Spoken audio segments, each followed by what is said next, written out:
안녕하세요. 저는 최근에 신우와 시모 때문에 남편과 상당히 큰 갈등과 마찰이 생기게 되면서 결국 이혼을 하게 된 40대 중반 여자입니다. 최대한 좋게 생각을 해보려 해도 도저히 그 사람들의 행동을 이해할 수가 없어 사연을 신청하게 되었습니다. 남편과는 30대 초반에 만나 결혼을 하게 되었는데요. 3년 전에 제가 그토록 바라던 청약에 당첨이 돼서 내 집 마련의 꿈이 실현되려 하고 있었죠. 그런데 이 소식을 듣게 된 시댁 집안 식구들이 이상한 말을 늘어놓기 시작했어요. 너무 황당하고 어이가 없어 시모가 물어보는 질문에 대답조차 하지 않았어요.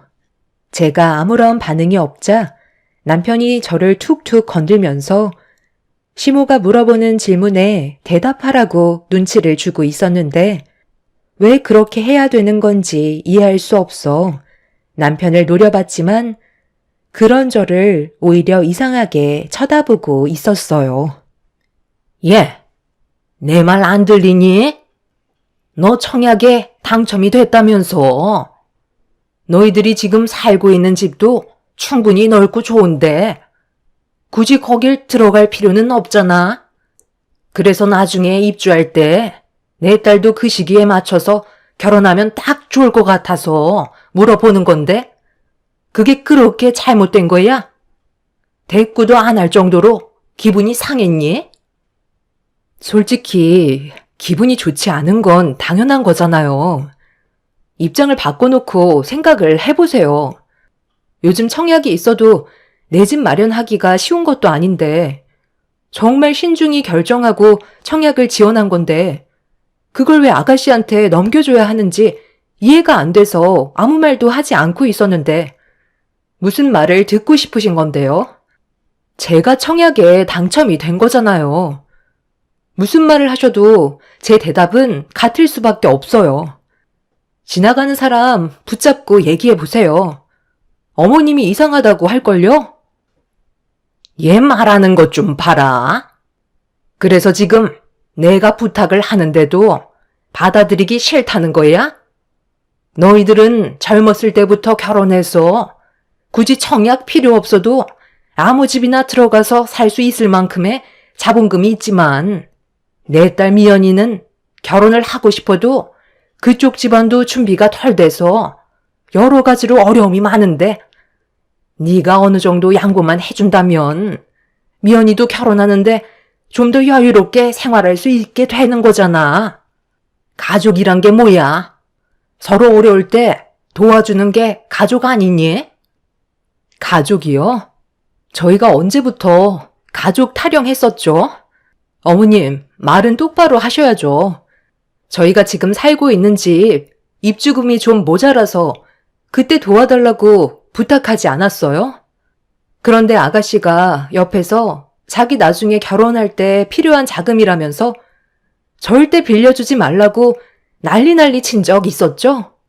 안 갚겠다는 것도 아니었고 저희 둘이 맞벌이 하고 있으니까 5천만 원 정도는 시간만 있으면 갚을 수 있는 돈인데도 그것조차 싫으셔서 저한테 등 돌리지 않으셨어요? 그때 저희가 대출도 너무 많이 받아서 어렵게 부탁드린 건데 충분히 도와줄 수 있다는 거 이 사람한테도 다 들었었는데 아가씨가 빌려주지 말라는 말에 두 귀를 닫으셨으면서 제가 청약 당첨되니까 이건 또 욕심 나시나 봐요. 무슨 말을 하셔도 달라지는 건 없으니까 청약 얘기는 그만하셨으면 좋겠어요. 이게 제가 드릴 수 있는 답변이네요. 어머, 새언니, 정말 너무한 거 아니에요? 그때도 제가 오죽 힘들었으면 그랬겠어요. 왜 빌려주지 말라고 했던 건데요? 그렇게 되면 저도 대출을 많이 받아야 하니까 그랬던 거죠. 지금 서로 자금이 없어서 결혼 못하고 있는 거 뻔히 알고 있잖아요. 집 문제만 해결돼도 정말 행복하게 살 수 있을 것 같은데 정말 안 되겠어요? 그 집은 너희들 직장에서 꽤 먼 곳 아니야? 지금 살고 있는 집이 직장과 거리가 가까우니까 그 근처로 이사한 건데 굳이 그쪽으로 갈 필요가 있겠어? 미연이는 네가 청약 당첨된 위치에서 직장이 코앞이라 여건도 딱 좋은데 이번에 결혼 선물로 주면 얼마나 좋겠니? 중도금은 내가 중간에서 해결해 줄 테니까 우리한테 분양권을 넘겨줬으면 좋겠다. 너희들은 그냥 지금 집에서 사는 게 100배, 1000배 좋을 것 같은데 내 말 듣고 서로 좋게 해결 보면 안 되겠니? 더는 시댁 식구들의 말을 들어주고 싶지도 않아 입을 닫아 버렸어요. 자신들이 원하는 답을 내놓으려 하지 않자 얼굴을 붉히면서 남편한테 불만을 털어놓고 있었습니다. 저는 시댁 식구들이 왜 이렇게까지 제가 청약에 당첨이 된 아파트를 본인들이 가지려고 하는지 모르는 게 아니었어요. 청약을 신청했던 지역은 경쟁률이 상당히 높은 곳이라 당첨이 될 확률도 높은 편은 아니었지만 저 같은 경우 모든 조건이 충족이 되어 있는 상태였죠. 물론 직장과는 좀 떨어진 곳에 당첨된 거지만 한 지역에 오래 살았었고 청약을 넣은 기간 또한 오래됐었지만 제일 중요했던 건 저에게는 아이들이 셋이나 있었어요.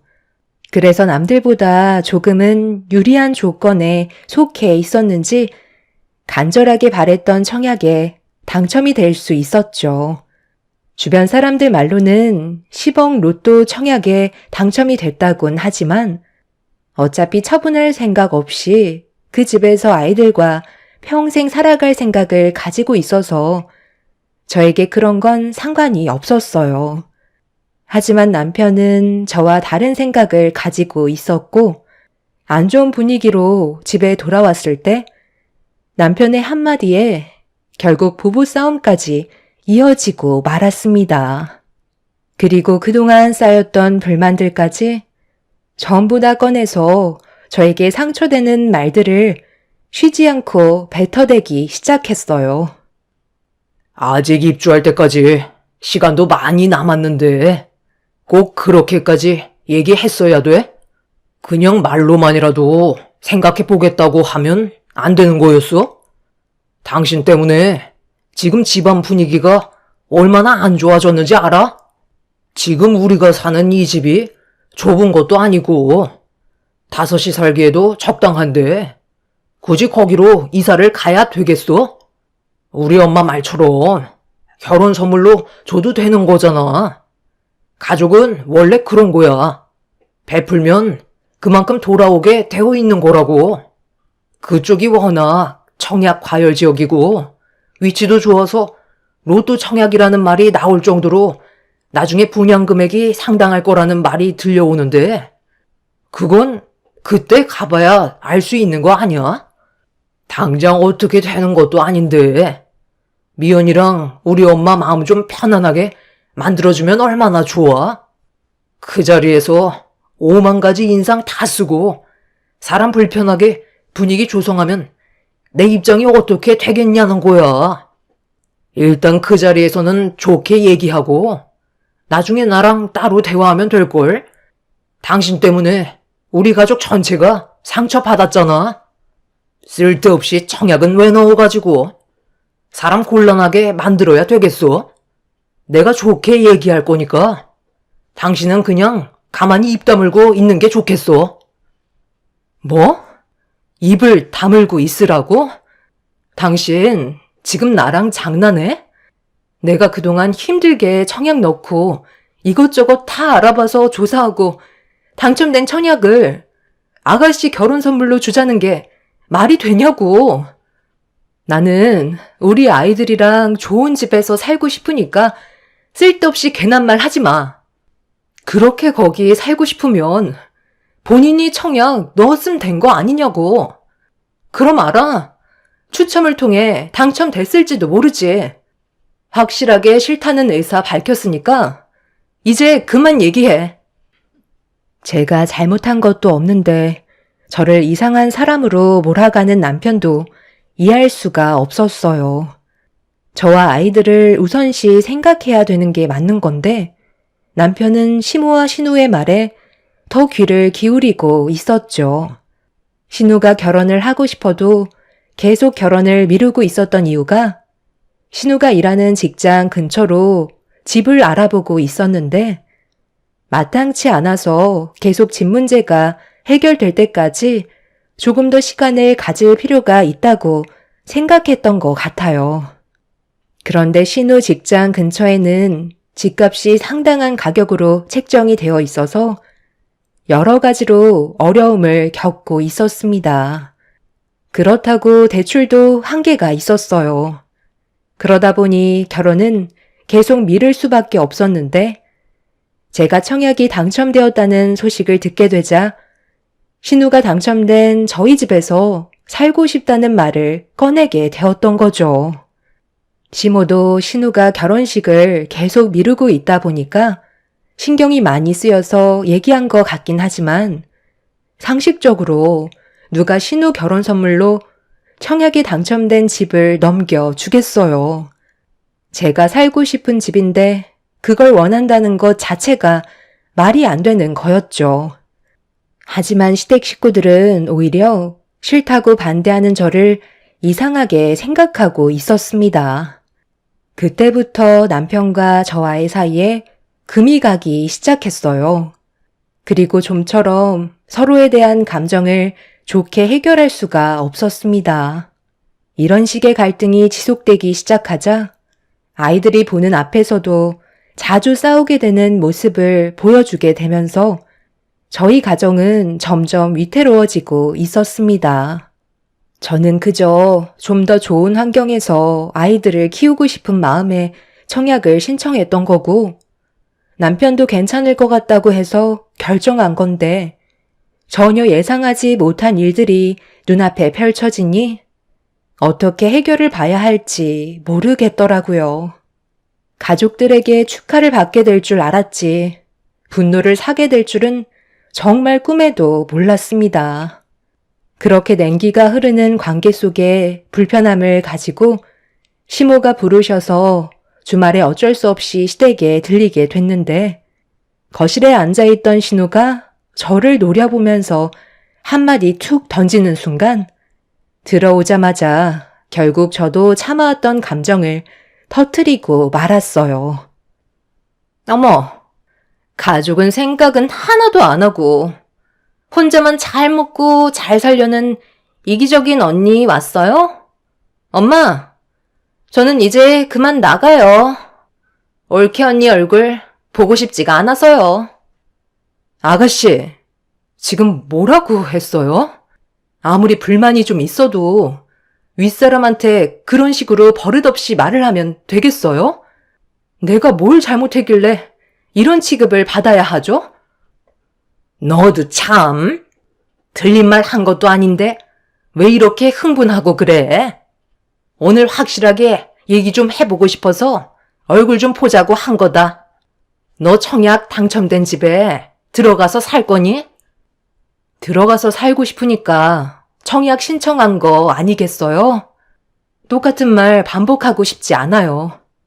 저는 아이들과 그 집에 들어갈 거고 아가씨한테 줄 생각 전혀 없어요. 그래? 그럼 오늘 너는 이 시간 이후로 내 며느리가 아니다. 무슨 뜻인지 알지? 서로 얼굴 볼 필요 없다는 거야. 중간에서 괴로워하는 내 아들 얼굴 보는 것도 나 또한 힘드니까 나도 이제 그만하고 싶다. 이런 식으로 서로 얼굴 붉히면서 살아봤자 뭐 하겠어? 혼자만 생각하는 이기적인 며느리 나도 보고 싶지 않다. 아, 그래요? 그건 제가 바라는 거였는데 먼저 말씀해 주셔서 정말 감사합니다. 오늘 여기 오는 것도 진절이 나게 싫었거든요. 말이 통하지도 않는 사람들과 함께 살아간다는 게 얼마나 고통스러운 일인지 이번에 뼈저리게 느꼈어요. 그럼 볼일 끝난 거죠? 저도 이런 지긋지긋한 생활 빨리 벗어나고 싶었거든요. 저는 뭐 좋아서 때 되면 어머님 댁에 들리는 줄 알아요? 그동안 제가 말을 안 하고 참아왔는데 명절 때만 되면 온갖 잡일 저한테 다 시키고 힘들게 음식 만들고 있는데 자리 깔고 앉아서 가족이라고 도와주지도 않고 입에만 밀어넣고 있는 아가씨가 정말 마음에 안 들었거든요. 큰일이 있을 때만 가족이 아니라 작은 일에도 신경 쓰고 서로 돕는 게 가족 아닌가요? 본인들이 원하는 걸 해주지 않았을 때는 가족이 아니라고 얘기하는 것 자체가 잘못된 거죠. 그리고 아무리 가족이라고 해도 해결해 줄 수 없는 것들도 있는 거예요. 인연 끊자고 직접 얘기해 주셔서 정말 감사합니다. 그 말을 간절히 기다리고 있었는데 이제야 속이 후련하네요. 무슨 일이 있더라도 제발 부탁인데요. 오늘 이 시간 이후로 서로 얼굴 볼 일 없었으면 좋겠어요. 그럼 이제 그만 돌아가 봐도 되는 거죠? 당신 지금 뭐 하는 짓이야? 우리 엄마가 서운해서 저러시는 건데 방금 뭐라고 그랬어? 인연을 끊겠다고? 누구 마음대로 인연을 끊어?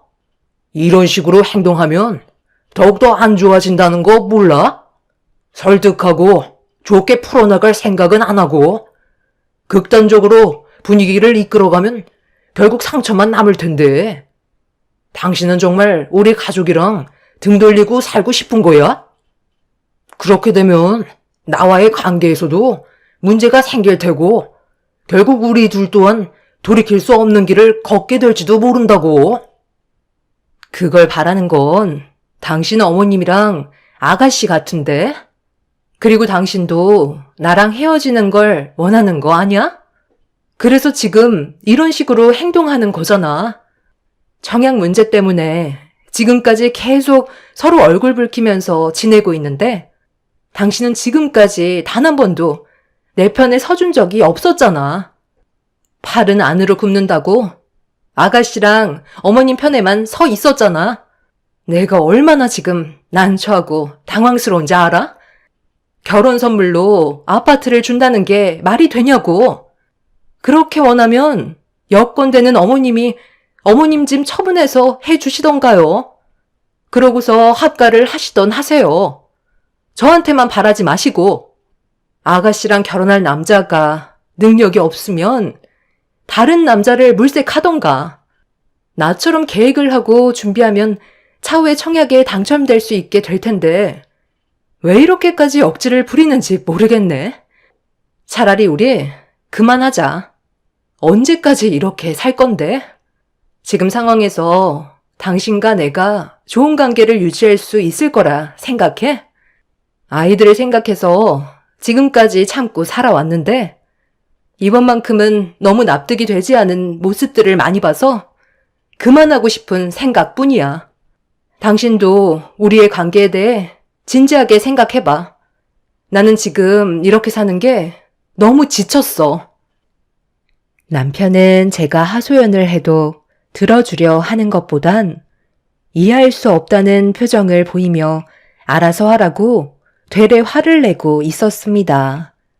함께 살아온 세월이 적은 것도 아닌데 제 입장을 이해하지 못하는 남편한테 너무 서운했었어요. 그날 이후 저희 부부의 관계는 회복할 수 있는 길이 보이지 않았고 남편과 각방 생활을 하면서 억지로 하루하루 힘겹게 살아가고 있었습니다. 서로가 말도 안 하고 살아오다 보니 아이들한테도 안 좋은 영향을 계속해서 주게 되니 불안해하는 모습을 보이길래 이것저것도 안 되는 관계에 차라리 하루빨리 정리하는 게 좋을 것 같아 아이들을 재우고 늦은 저녁 방에서 나오지 않는 남편한테 대화 좀 하자며 거실로 불렀습니다. 억지로 거실로 나온 남편은 이제는 제 얼굴조차 보고 싶지 않다는 듯 쳐다도 안 보고 있었지만 할 말은 해야 했어요. 저번에 어머님 댁에서도 얘기했었지만 당신과 나와의 관계에 지금 상당히 문제가 커졌다는 걸 인지하고 있을 거야. 그리고 아이들에게까지 안 좋은 영향을 끼치고 있어. 아무것도 해결되지 않는 상태에서 계속 이런 식으로 살아가다 보면 분명 더 안 좋은 결과만 가져오게 될 거라고. 그러니까 앞으로 어떻게 할 건지 확실하게 얘기해 줬으면 좋겠어. 그때는 이혼하자는 말까지 나왔었지만 아이들이 있어서 서로가 섣불리 먼저 움직이지 않고 있잖아? 어떻게 할 거야? 뭘 어떻게 해? 서로 안 맞으면 갈라서는 거지. 나는 당신이랑 좋아서 살고 있는 줄 알아? 자기 생각만 하는 사람이랑 나도 같이 살고 싶지 않다고. 아이들한테도 정신적인 문제가 생긴다면 하루빨리 해결하는 게 좋겠지. 차라리 그냥 이혼하는 걸로 하자. 나도 더 이상 당신한테 미련 없고 감정도 없으니까 따로 사는 게 좋을 것 같아. 어차피 아이들도 클만큼 컸기 때문에 그게 문제될 거 없잖아. 각자 먹고 살 정도는 벌고 있으니 이혼해도 큰 문제 없을 테고 당신은 청약 당첨된 집에서 아이들 키우면서 살면 되니까 훨씬 편하겠지. 이 말을 듣고 싶어서 지금 나를 거실로 부른 거잖아. 이왕 말 나온 김에 최대한 빨리 이혼하고 갈라서는 게 좋겠다. 나도 이제 내 인생 살고 싶어. 같이 살아보니까 서로 안 맞는 부분들이 너무 많았던 것 같아. 내일 바로 도장 찍으러 가지. 남편은 저와의 관계를 최대한 빨리 정리하고 싶어 했어요. 결국 저희는 이혼을 하기 위해 서류를 준비했고, 최대한 서로 얼굴 붉히지 않는 선에서 해결하길 원했습니다. 남편도 갈라서는 마당에 더는 얼굴을 붉히고 싶지 않았는지 최대한 좋은 쪽으로 합의 이혼을 하기로 이야기가 끝난 상태에서 약속된 날짜에 가정법정에서 만나기로 했어요. 그런데 그날 저는 남편과 이혼을 할 수 없게 되었고 최근까지 시간을 끌어오고 말았죠. 남편이 공장에서 생산직 일을 하다가 자동화 기계에 손이 말려 들어가면서 크게 다쳤다는 소식을 듣게 되었고 병원에서 치료를 받고 있다는 말에 급하게 수술실로 달려갔어요. 그런데 이 소식을 먼저 들으셨는지 시모가 오열을 하고 계셨고 옆에서 눈물을 흘리고 있던 신우가 저를 보더니 소리를 지르면서 화를 내기 시작했어요. 그리고 오열을 하고 계셨던 시모가 저에게 다가와 제 뺨에 손을 올리면서 머리채를 잡더니 남편이 사고가 난 게 전부 다 제 탓이라면서 병원이 떠나갈 정도로 난리를 치셨어요. 이게 다 너 때문이다. 내 아들이 얼마나 신경 쓸 일이 많았으면 사고가 났겠어. 오늘 이혼하려고 약속이 잡혀 있었다며. 내 아들 생산직에서 일을 하는 거 몰라? 시간 내는 게 얼마나 힘든데. 너랑 이혼하려고 그 시간 빼기 위해 정신없이 움직이다가 사고가 난 거잖아. 이 모든 게 다 너 때문에 일어난 일이니까 평생 죄인처럼 내 아들 책임지고 살아야 될 거다. 이혼? 너 입에서 한 번만 더 이혼 얘기가 나오기만 하면 그땐 뼈도 못 추릴 정도로 가만두지 않을 거야. 언니가 그냥 나한테 나중에 분양권 넘겨줬으면 이런 일도 없었을 거 아니에요? 고집만 부리지 않았다면 우리 가족은 행복하게 웃으면서 지낼 수 있었을 거라고요. 아니 세상에, 이게 왜 전부 제 탓이라는 거죠? 저는 가만히 있었는데 먼저 시작한 게 누군데요? 어머님이랑 아가씨 아니에요? 제가 청약에 당첨돼서 아이들과 그이랑 행복하게 살려는 계획을 가지고 있었는데 아가씨가 결혼 선물로 달라는 억지를 부렸잖아요. 어느 누가 선물로 아파트를 넘겨줄 수가 있어요? 능력이 안 되면 그거에 맞게 살면 되는 거지. 눈만 높아서는 새 집은 가지고 싶었나 봐요. 아가씨가 먼저 이런 얘기를 꺼내지 않았다면 절대 이런 일은 생기지 않았을 거라고요. 뭐야? 너 지금 내 딸한테 뭐라고 그랬어? 가족이면 서로 돕기도 하고 손해보기도 하는 거지? 이제 결혼해서 시작해보려는 내 딸한테 그런 식으로 매몰차게 행동한 게 잘했다는 거야? 네가 청약 신청만 하지 않았다면 애초에 내 딸이 그런 말은 꺼내지도 않았을 거다. 너는 평생 죄인처럼 살아야 될 거야. 시모는 흥분을 가라앉히지 못한 채 달려들었고 주변 사람들이 말려준 덕분에 시모와 떨어질 수 있었습니다. 서로의 감정이 격해진 상태라 험한 말이 계속해서 오고 갔어요. 그렇게 몇 시간이 지난 뒤 남편은 수술실에서 나왔지만 상태가 많이 안 좋아 보였습니다. 그동안 함께했던 정이 있어서 그런지 저도 마음이 너무 안 좋았어요. 병실로 옮겨진 남편한테 가까이 다가가 팔 상태를 확인해 보고 싶었지만 시모와 신호가 절대로 들어오지 말라는 말에 멀리에서 지켜볼 수밖에 없었습니다. 의사의 말로는 롤링에 팔이 빨려 들어가면서 뼈가 전부 다 으스러져 수술하는데 상당히 어려운 부분들이 많았었고 회복을 한다 해도 평생 후유장애를 가지고 살아야 된다는 충격적인 말을 듣게 되었죠. 최선을 다해 수술을 했지만 오른쪽 팔을 아예 사용할 수 없을지도 모른다고 경과를 지켜봐야 된다는 추가적인 내용도 알려주셨습니다. 시모와 신우는 마취에 깨어나지 못하고 있는 남편을 보며 오열을 하고 있었어요. 앞이 캄캄할 정도로 남편과의 문제를 어떻게 해결해야 될지 몰랐습니다. 그렇게 며칠 동안 멀리에서 남편의 상태를 지켜보고 있었는데 조금 기력이 회복한 남편이 들어오지 못하는 저를 병실 안으로 불렀어요. 시모와 신우는 제 얼굴 볼 필요 없다며 접근하길 꺼려 했지만 남편은 저보고 가까이 오라며 손짓을 하고 있었습니다. 그러게 며칠 만에 남편의 몸 상태를 확인해 보기 위해 가까이 다가가자 무슨 할 말이 있는지 저에게 더 가까이 오라며 손짓을 하더군요. 그래서 고개를 숙여 남편이 무슨 말을 하려는지 듣기 위해 좀 더 가까이 다가가는 순간 남편은 왼쪽 손으로 제 뺨을 사정없이 내려쳤고 너무 놀란 저는 뒤로 넘어지고 말았습니다. 이게 다 너 때문이야. 쓸데없이 청약을 넣어서는 집안 전체가 휘청거리고 있잖아. 내 오른팔 어쩔 거야? 감각도 없고 손가락 하나 까딱할 수 없다고. 너만 아니었으면 나는 이렇게 살지도 않았어. 이혼? 내 몸이 이런데 내가 이혼해줄 것 같아?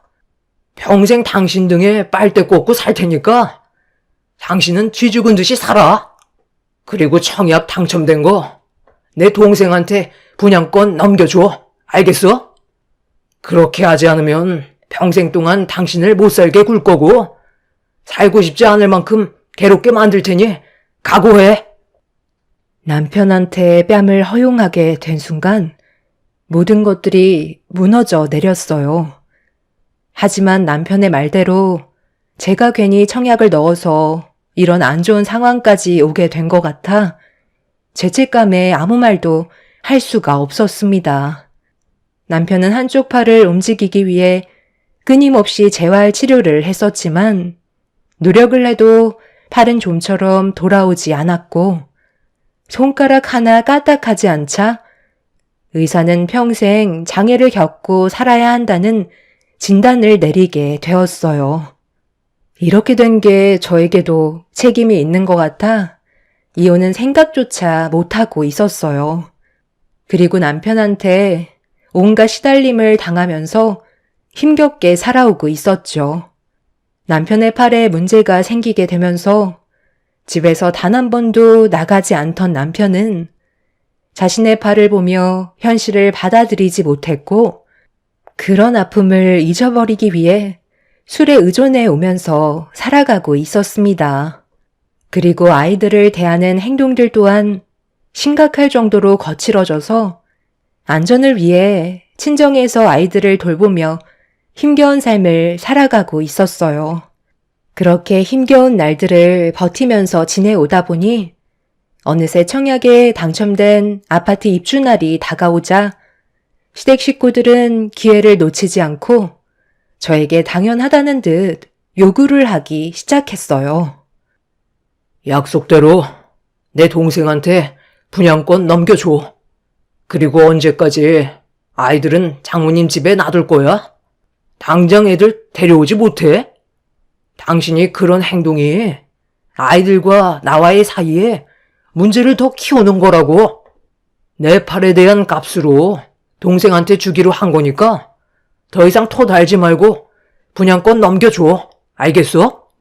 집이 완벽하게 넘어가면 그때 결혼식 바로 올리기로 했으니까 미연이 너도 이제 슬슬 결혼 준비해라. 정말 오래 기다렸잖아. 엄마도 미연이 결혼식 준비 도와주시고요.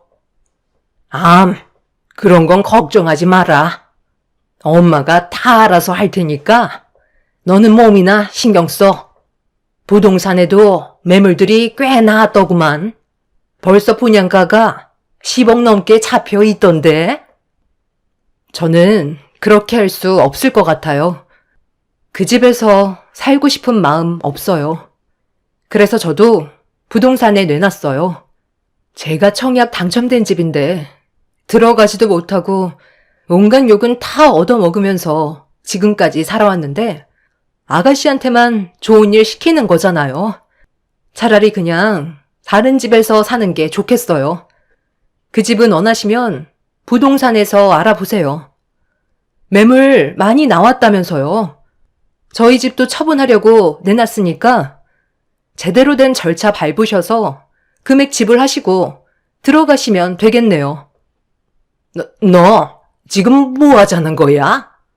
그 집을 왜 부동산에 내놔? 앞으로 집값이 계속해서 오를 수 있다고 하던데 그걸 내놓으면 어쩌자는 거야? 지금 반항하는 거니? 저는 할 만큼 했어요. 여기까지만 하려고요. 더 이상 함께 살 이유가 없을 것 같아요.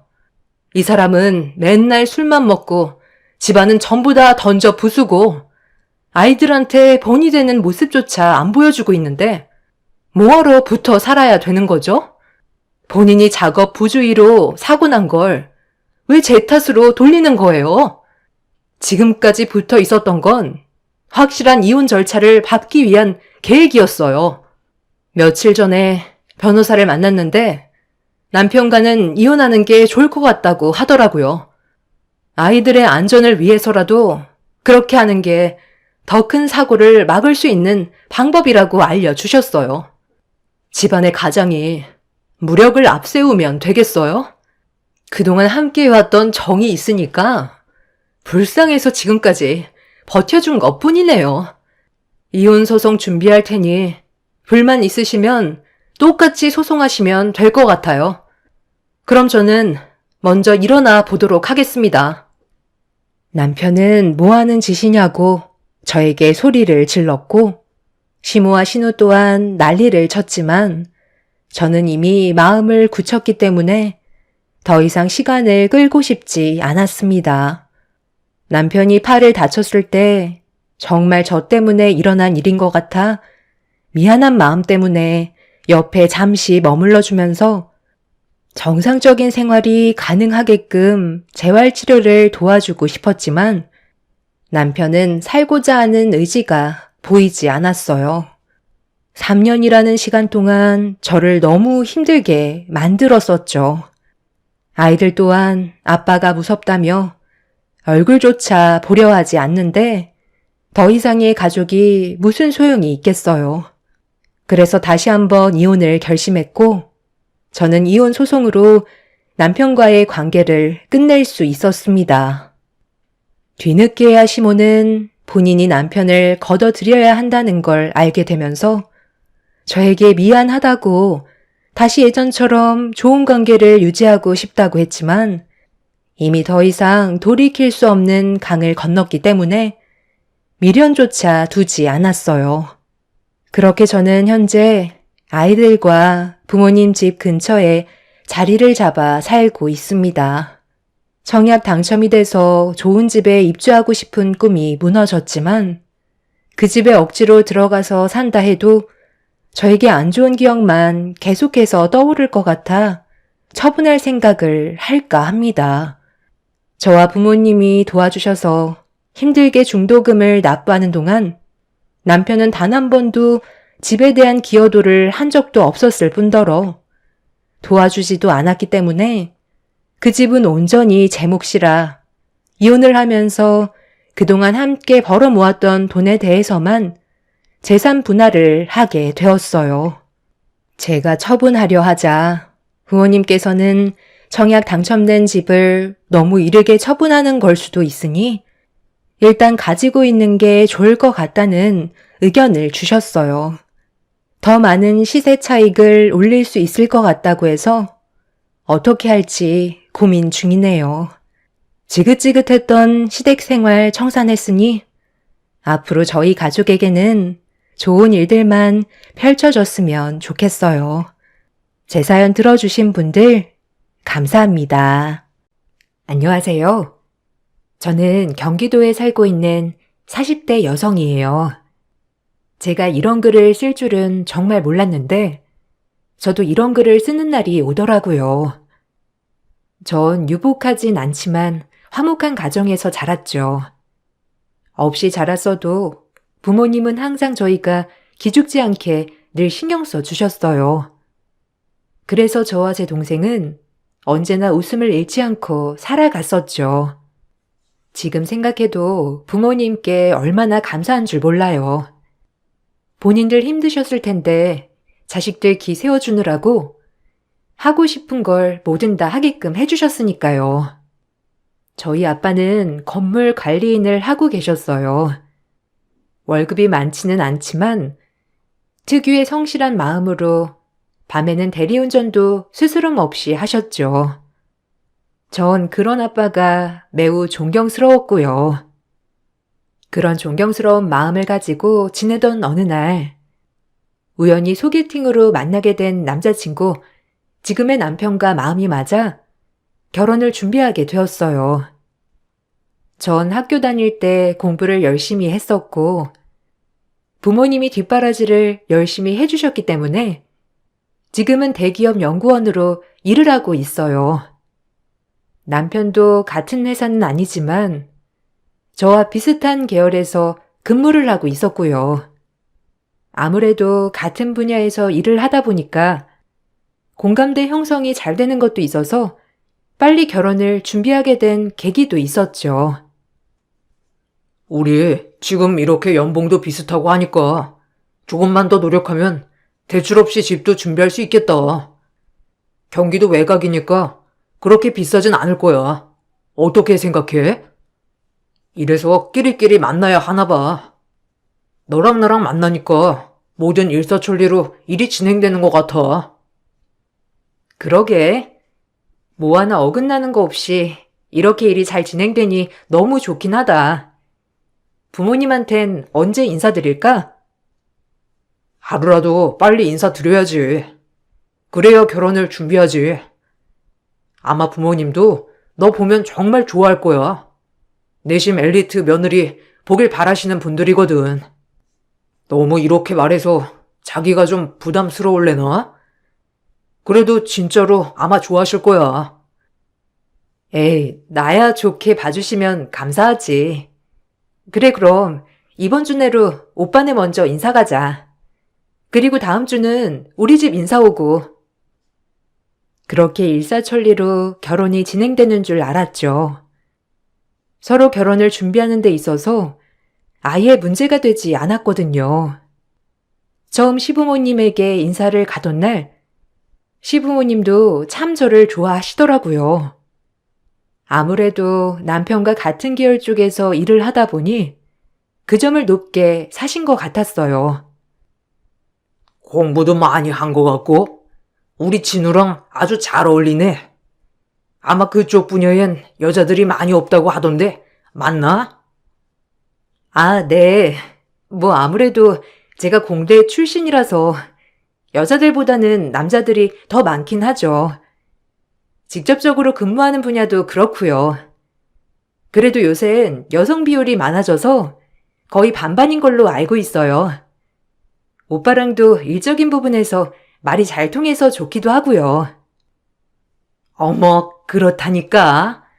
그래서 원래 끼리끼리 만나는 거야. 연봉도 비슷할 거고, 안 그래요? 아유, 난 수연 씨가 너무 마음에 들어. 꼭 우리 며느리 같은 느낌이 든단 말이지. 이렇게 우리 집으로 와줘서 고마워요. 내심 기대했는데 기대 이상이네. 남편 쪽 부모님들은 저를 참 마음에 들어 하셨어요. 저도 나쁘지 않더라고요. 절 이렇게 마음에 들어 하시니 뭐 딱히 저 역시도 긴장이 많이 풀어졌죠. 그렇게 시댁 인사를 마치고 남편이 저희 집으로 인사를 가던 날 남편은 저희 집을 보고 흠칫 놀라더라고요. 사실 아직도 작은 빌라에 사시는 부모님이셨거든요. 하지만 전 그런 부모님이 창피한 적이 단 한 번도 없었어요. 그래서 남편 반응이 좀 의아하긴 했죠. 이런 빌라를 처음 보나 싶기도 하고 솔직히 불쾌한 기분이 먼저 들더라고요. 그런 첫 만남이었죠. 여기야? 아니, 요새도 이런 빌라가 있구나. 보안이 완전히 엉망이네. 아니, 부모님 뭐 하신다고 했지? 엄마는 주부시고 아빠는 건물 관리인이셔. 뭐 경비 같은 거라고 할 수 있지. 왜? 이런 집 처음 봐서 그래? 자기 집은 삐까뻔쩍한데 우리 집은 뭐 허름해서 그렇다는 거야?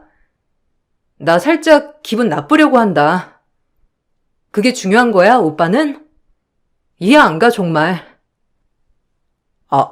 아니, 그게 아니고. 너 이렇게 화려하고, 그런데 갑자기 좀 놀래서 그렇지. 너랑 전혀 어울리는 집이 아니잖아.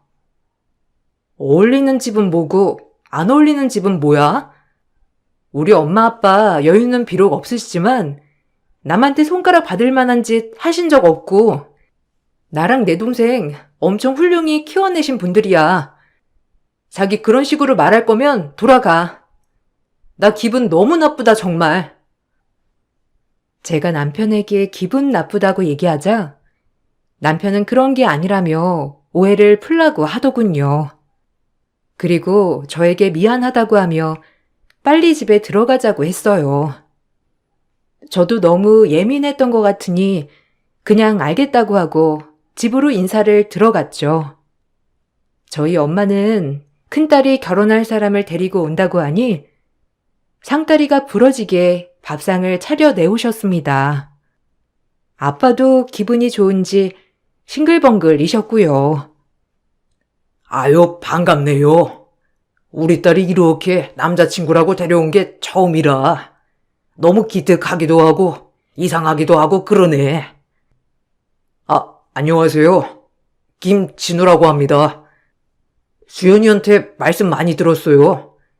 저도 너무 긴장했는데 이제 긴장 좀 풀어야겠어요. 그래요. 긴장 풀어. 여기 와서 얼른 수저부터 들어요. 오느라 배고팠죠? 우리가 이렇게 살아요. 집도 너무 작죠? 얘는 밖에서 만나자니까 꼭 집으로 데려온다고 해서. 여기 아랫목이 더 따뜻하니까 여기 앉아서 먹어요. 얼른 오세요. 엄마와 아빠는 예비 남편을 정말 반갑게 맞아주셨어요. 그와 달리 남편은 유난히 경직되어 있었고 딱히 그렇게 저희 부모님께 잘 보이려고 하지 않는 모습이었어요. 밥도 먹는 둥 마는 둥에 부모님이 물어보는 얘기나 이런 것들도 단답 위주로 하더라고요. 그런 모습을 보니 전 남편에게 실망을 했죠. 분명 집을 보기 전엔 그 텐션과 지금의 텐션이 확실히 달랐거든요. 자네는 뭘 좋아하나? 나중엔 내가 밖에서 크게 한턱 쏘겠네. 우리 딸 남자친구인데 내가 그런 것도 못할까봐. 아, 그냥 뭐 이것저것 다 잘 먹습니다. 에이, 아니요. 나중엔 제가 사드려야죠. 아우, 좀 외풍이 있네요, 집에. 집이 좀 옛날에 지어진 집이라 외풍이 좀 있어. 여보, 보일러 좀 더 틀어줘요. 우리 김서방 춥다고 하네, 네, 들었어요. 아유, 춥죠? 우린 워낙 적응이 돼서 춥지도 않거든. 우리 딸이랑 어울리는 게 너무 딱이네, 아주. 아, 네. 저 화장실 좀 갔다 올게요. 아, 화장실이 혹시 여기 맞나요? 아니, 화장실에 세면대가 없어서 놀랬어요. 고지곳대로 본인이 느낀 대로 말하는 남편에게 엄마는 오히려 미안해 하더라고요. 미안해 할 일이 아닌데 말이죠. 그럼 옛날 집이 원래 다 그래. 거기 바가지를 물 퍼서 손 닦으면 되잖아.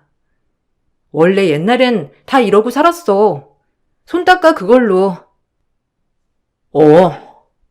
이제 밥도 다 먹었고 슬슬 가봐야 할 것 같은데.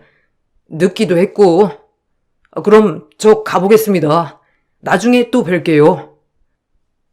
아, 벌써 가려고? 그래요. 너무 늦었는데 다음엔 내가 맛있는 거 사줄 테니까 그땐 아주 기대하고 나오라고. 남편은 늦었다며 서둘러 자리를 떴고 저 역시 부모님께 잠깐 배웅을 해주겠다고 하고 같이 나왔죠. 그리고 전 남편에게 참았던 얘기를 쏟아냈어요. 남편은 이게 뭐가 문제냐고 하면서 오히려 적반하장으로 뭐라고 하더라고요. 좀 놀랬어요. 아까 그 태도 뭐야? 엄마 아빠가 오빠 눈치 보는 거 못 봤어? 이 집에 왔으면 그냥 그러려니 해야지. 꼭 그렇게 왕자님 티를 내야겠어? 엄마 아빠 불편해하는 거 보고도 그러고 싶어? 내가 오빠네 가서 그랬다고 생각해봐. 오빠 어떨지. 진짜 실망이야. 아니, 뭐가? 밥 잘 먹고 예의 있게 인사하고 나왔구만. 별것도 아닌 걸로 그럴래? 그리고 난 처음 보는 것들이 많으니 신기해서 그런 거지. 아버님도 다시 만나자고 했고 뭐가 문제라는 거야? 오히려 네가 더 니네 집에 예민한 거 아니야? 오히려 저를 예민하다고 몰아가는 남편에 할 말은 없었죠. 전 이 결혼에 대해 다시 생각해 보기로 했어요. 서로에 대해 문제는 없었지만 집안이 많이 기우는 결혼이었기 때문에 앞으로도 남편이 저희 집을 깔보고 무시할 것 같았거든요. 첫 만남부터 결혼식인데 나중엔 어떨까 싶었거든요. 이래서 결혼은 끼리끼리 하는 건가라는 생각도 들었고요. 제가 남편에게 생각할 시간을 갖자고 하자 남편은 저를 설득하기 시작했죠. 저도 이 부분은 빼고 많이 사랑하는 사람이었기에 참 흔들리더라고요. 내가 미안해. 그런 뜻 아니었는데 솔직히 처음이라 당황하긴 했어. 그래도 그런 문제로 우리가 결혼을 다시 생각하는 게 말이 돼? 내가 딱히 잘못한 것도 아니고 그냥 네가 느끼는 기분 나쁨이잖아. 안 그러도록 노력할게. 너희 부모님도 나 좋아하시고. 우리 엄마 아빠는 아무나 데려왔어도 내가 사랑하는 사람이면 다 좋아하셨을 거야. 오빠가 딱히 잘해서가 아니고 착각 마. 여하튼 너무 미안해. 네가 그렇게 느꼈다면 내가 그렇게 되지 않도록 노력해 볼게. 그러니까 너도 다시 생각해줘, 어? 약속해. 우리 집 무시하는 표정, 이런 거 하지 않겠다고. 우리 엄마 아빠 정말 나랑 동생 열심히 키우셨어. 남한테 아쉬운 소리 듣게 하지 않으려고 얼마나 훌륭한 분들인데. 난 우리 아빠 엄마 같은 부모가 되고 싶어. 정말이야. 돈이 다가 아니잖아. 약속해. 약속할게. 내가 미안해. 훌륭하신 분들인데 내가 너무 철이 없었어. 인정해. 앞으로 내가 하는 거 지켜봐줘. 정말 잘할 거야. 결혼 전 이런 이벤트가 있었지만 그래도 결혼 후 달라지겠다는 남편 말을 철석같이 믿었죠. 아니, 믿고 싶었는지 모르죠. 그땐 너무 사랑했으니까요. 그렇게 결혼을 했습니다. 결혼 후 역시나 남편과 저는 문제되지 않았어요. 저를 예뻐하는 시부모님과도 괜찮았죠. 하지만 가끔 시부모님과 남편이 저희 집을 무시하는 그런 발언들을 할 때면 심기가 매우 불편해지더라고요. 아니, 넌 어쩜 그리 귀티가 나니? 너네 부모님 보면 전혀 그렇지 않은데 어쩜 딸 하나는 진짜 잘 두신 것 같아. 그치? 수연이 진짜 귀티나지? 나도 처음에 수연이네 가보고 놀랐잖아, 엄마. 완전 부잣집 공주님인 줄 알았다니까. 그게 무슨 뜻이야? 이건 칭찬도 아니고 매기는 것도 아니고 뭔가 기분 나쁜데? 그렇게 말하면 안 되지 않을까? 어머, 수연이 기분 나빴니? 그런 뜻 아닌데. 그냥 너 너무 공주 같아서 하는 말이야. 얘는 칭찬을 뭘로 듣고, 아휴. 그래, 엄마가 너 칭찬한 건데 뭘 그렇게 받아들여. 너 그것도 약간 피해의식이야. 너 자체 마음속 콤플렉스. 뭐? 콤플렉스? 아니, 난 전혀 콤플렉스라고 생각한 적 없는데. 난 귀티 나는데 부모님이 그렇지 않다는 말이 그게 그거 아니야? 아유, 수연이 무서워서 무슨 말을 못하겠다. 그래, 알겠어. 그만해. 나랑 진우가 미안해. 됐지? 좋은 날 꼭. 항상 이런 식이었어요. 뭔가 모르게 기분 나쁜 말이죠.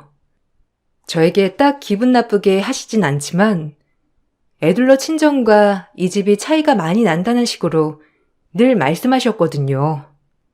남편도 마찬가지였고요. 그나마 집에 갈 때 예전처럼 놀래거나 그러진 않았지만 거의 친정 방문도 밖에서 꼭 만나려고 하더라고요. 그리고 늘 아빠가 묻는 말엔 묵묵부답 단답만 했고요. 아이고, 김서방 왔어? 아유, 내가 사람들한테 김서방 자랑 많이 했다고. 다들 사이 잘 얻었다고 얼마나 그러는지 몰라. 아, 네. 얼른 밥 먹으러 나가시죠. 어제 야근을 해서 좀 오늘 밥 먹고 일찍 들어가서 쉬려고요. 괜찮으시죠? 어머, 수연 아빠가 자네 오면 같이 술도 마시고 아들처럼 지내고 싶어서 오늘만 기다렸는데 아쉽네. 피곤하다니 어쩔 수 없지.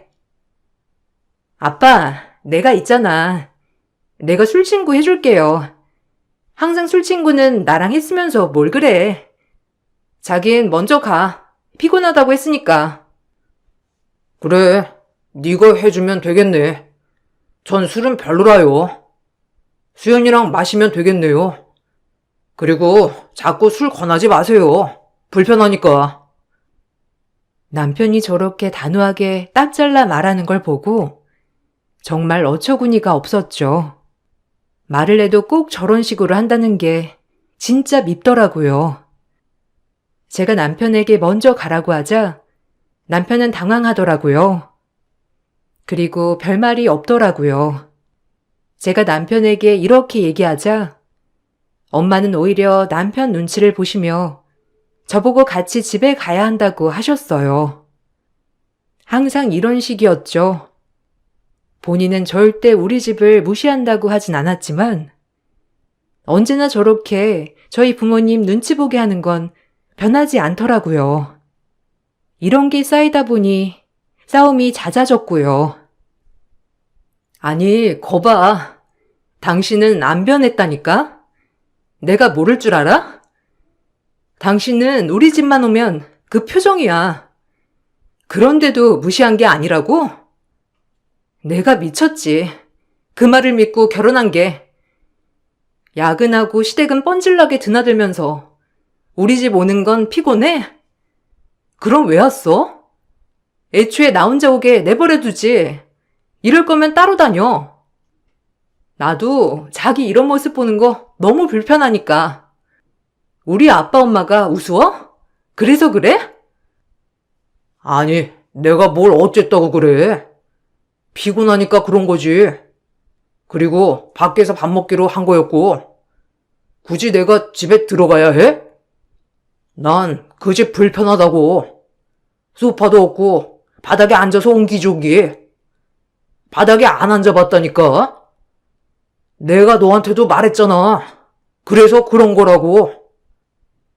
아니, 어떻게 모든 걸 내 입맛에 맞춰 살아. 자기가 진짜 왕자야 뭐야?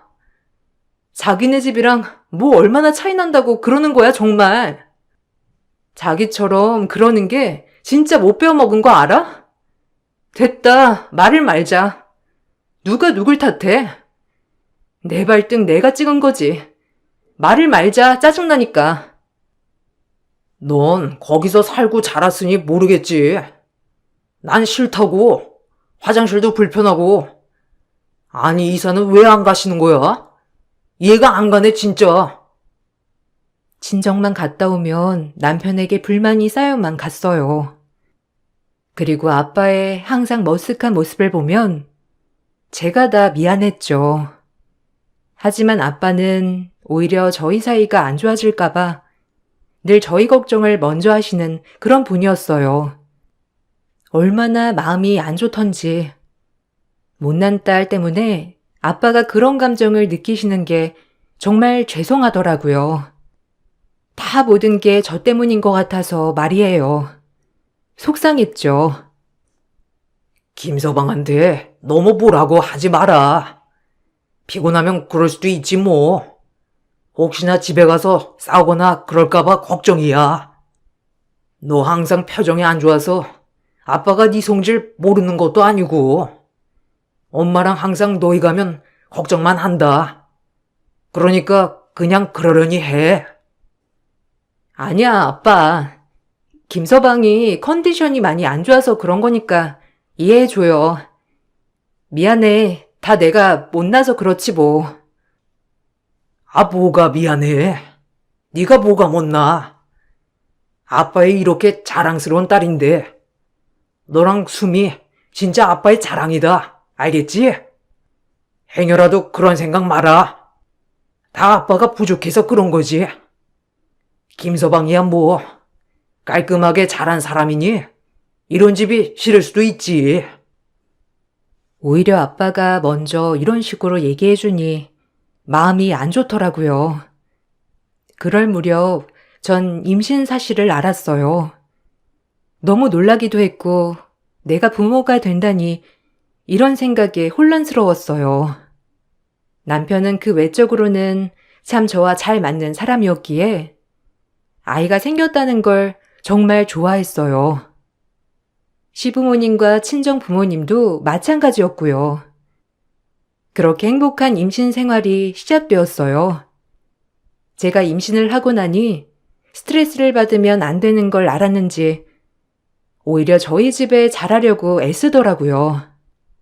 그래서 나름 시간이 해결해 줬구나 하는 생각도 들었죠. 그렇게 아이를 낳았어요. 아이를 낳는 날 정말 모든 기쁨이 다가오더라고요. 그리고 시댁 식구, 친정 부모님 모두가 다 저를 보러 병실로 왔었죠. 하지만 아이를 낳은 기쁨도 잠시, 시부모님의 태도에 전 또 한 번 시댁식과 남편에게 실망하게 되었어요.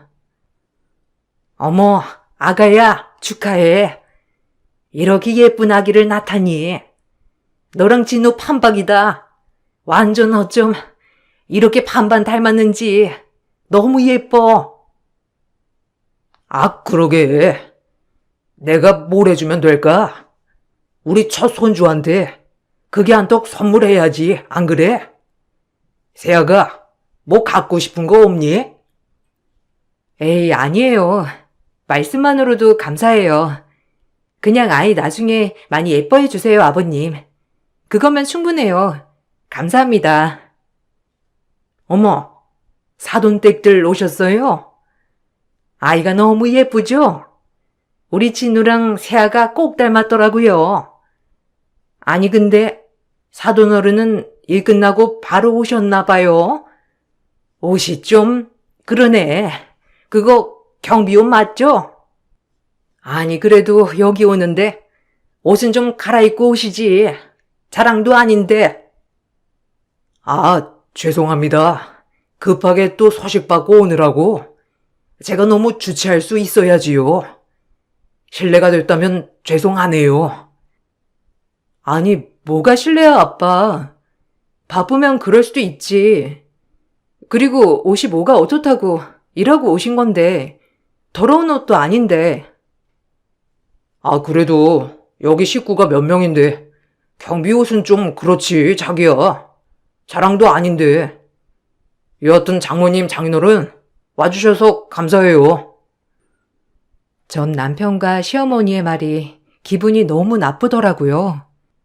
머쓱해하는 아빠를 보고 있자니 마음이 아파졌고요. 딸이 아이를 낳았다는 소식을 듣자마자 얼마나 좋으셨으면 일이 끝나자마자 달려오셨을까요? 아마 제 아이보다도 제 아내가 걱정되어서 달려오신 거라는 걸 전 알거든요. 제가 너무 화를 내면 분위기가 흐려질 것 같아 참았어요. 하지만 그날 일은 뚜렷이 기억이 나죠. 넌 몸은 괜찮은 거야?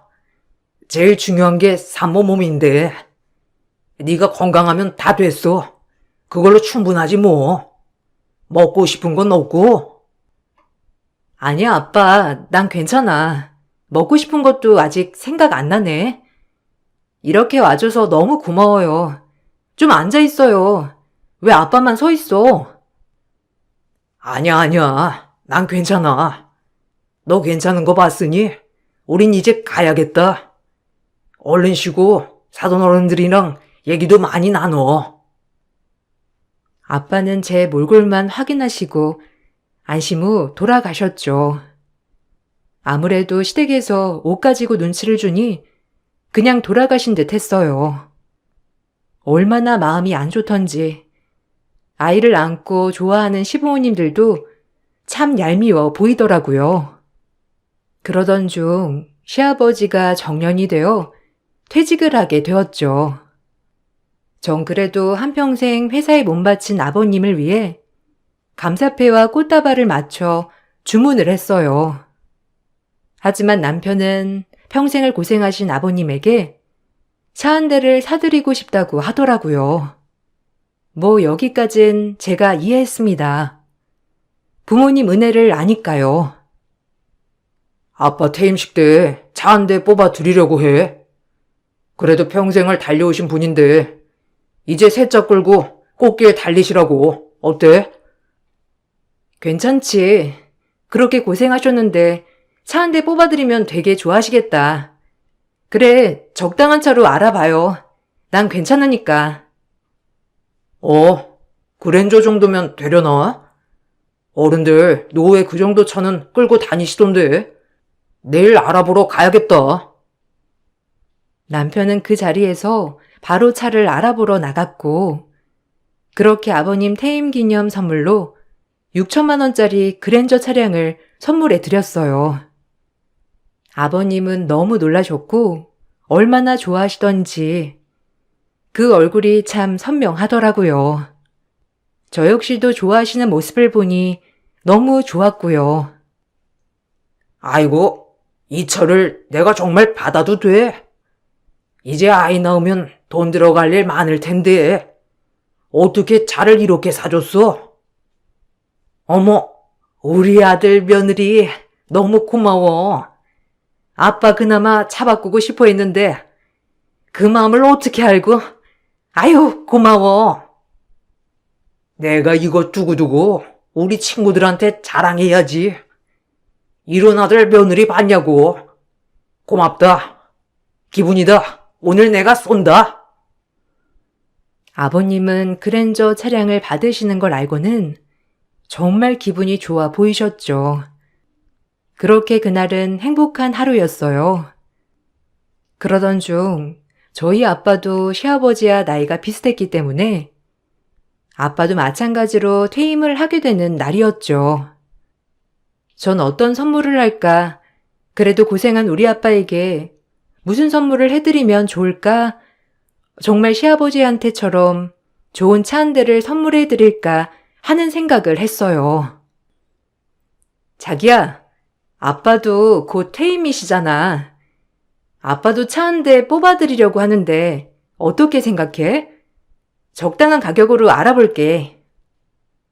뭐, 차? 아니, 장인어른이 퇴임하고 어딜 가신다고 차를 뽑아드려. 우리 아빠야 이곳저곳 모임도 많으신 분이니까 차가 필요하지만 장인어른이야 거의 주말 텃밭만 가시는 거 아니야? 차는 오버지. 우리 그리고 돈 아껴야지. 이번에 지출 꽤 컸잖아. 뭐라고? 아빠가 갈 데가 왜 없어? 당연히 아빠도 퇴임하면 이곳저곳 엄마랑 놀러 다녀야지. 평생 고생하신 분인데 지금 우리 아빠 차 사드리기 아까워서 그러는 거야? 진짜 그럴래? 내가 아버님 차 사드리자고 했을 때 자기처럼 했으면 어쩔래? 우리 아빠랑 갔냐고 장인어른이. 그냥 짜장면이나 한 그릇 사드려. 여기 6,000원. 이거면 되잖아. 아버님 짜장면 좋아하시잖아. 전 남편이 주는 6,000원을 받고 남편의 뺨을 날렸어요. 정말 어이가 없었고 내가 그래도 꾹꾹 눌러 담았던 게 고작 이런 마음이었나 싶더라고요. 솔직히 6,000원을 건네받고 나자 이젠 끝이구나 라고 생각이 들었던 것 같아요. 이 남자는 절대 변하지 않겠구나 말이에요. 전 그 길로 아이를 데리고 친정으로 갔어요. 남편은 계속 전화가 오고 시어머니까지 전화가 왔지만 받지 않았죠.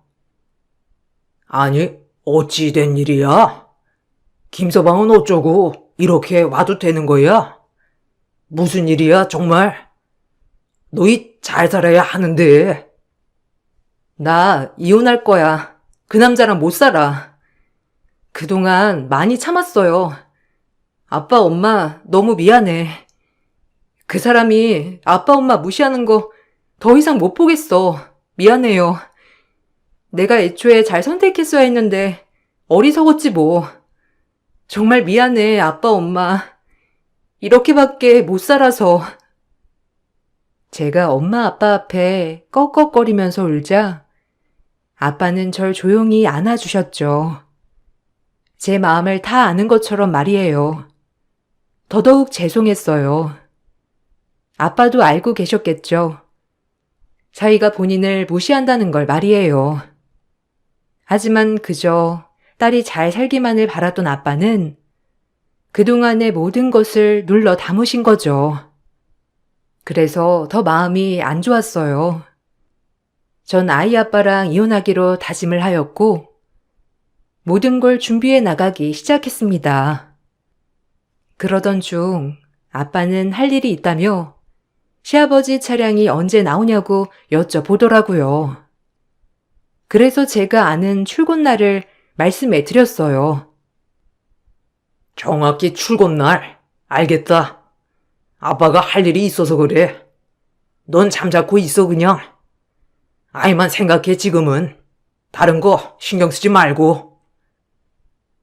그렇게 아빠가 기다리던 시아버지 차량 출근 날이 되었고, 아빠는 그 시간에 맞춰 남편에게 전화를 하여 만나자고 하더라고요. 아빠가 그리로 가겠다고 하면서 말이죠. 그래서 전 아빠를 쫓아갔어요. 혹시라도 남편 놈이 아빠에게 무슨 안 좋은 소리를 할까 싶었거든요. 저와 아빠가 시아버지와 남편을 기다리고 있을 때 저기서 멀리 오더라고요. 쭈뼛쭈뼛. 그리고 곧 남편은 제 얼굴을 보더니 화색이 돌아 달려오기 시작했죠. 아무래도 아빠가 전화한 게 저희를 화해시킬 줄 알고 그런 거보다 하더라고요. 자기야, 오랜만이야. 연락도 안 되고 나 반성 많이 했어. 너 없으니까 후회가 되더라. 내가 그날은 미쳤었나 봐. 장인어른 오셨어요? 우리 얘기는 이따 따로 하자. 너한테 할 얘기가 많아. 내가 얼마나 많은 생각을 했는데 이렇게 나와줘서 고마워. 뭐가? 착각하지 마. 그냥 아빠가 할 얘기 있다고 해서 나온 거야. 난 너랑 끝이야. 그때도 말했잖아. 난 변하지 않아. 아가야, 그래도 좀 진정하고. 아니, 사돈어른은 애들 싸움 안 말리고 뭐 하셨어요? 참나, 그러고도 부모입니까? 아빠는 계속 묵묵부답이다가 입을 떼더라고요. 아빠의 입에서 얘기가 나오자 남편과 시아버지의 태도가 돌변하기 시작했어요. 저도 물론 놀랐지만 갑자기 돌변한 남편이 더 얄밉고 정이 떨어지더라고요. 조금 남아있던 정마저도 말이죠. 역시나 속물인 인간이었어요. 그동안 내가 말을 안 했지. 사실 굉장히 힘들게 살았지. 애들 둘 키우랴, 일하랴, 먹여 살리랴. 그러다 조금씩 짬짬이 사모은 돈으로 주식을 샀어.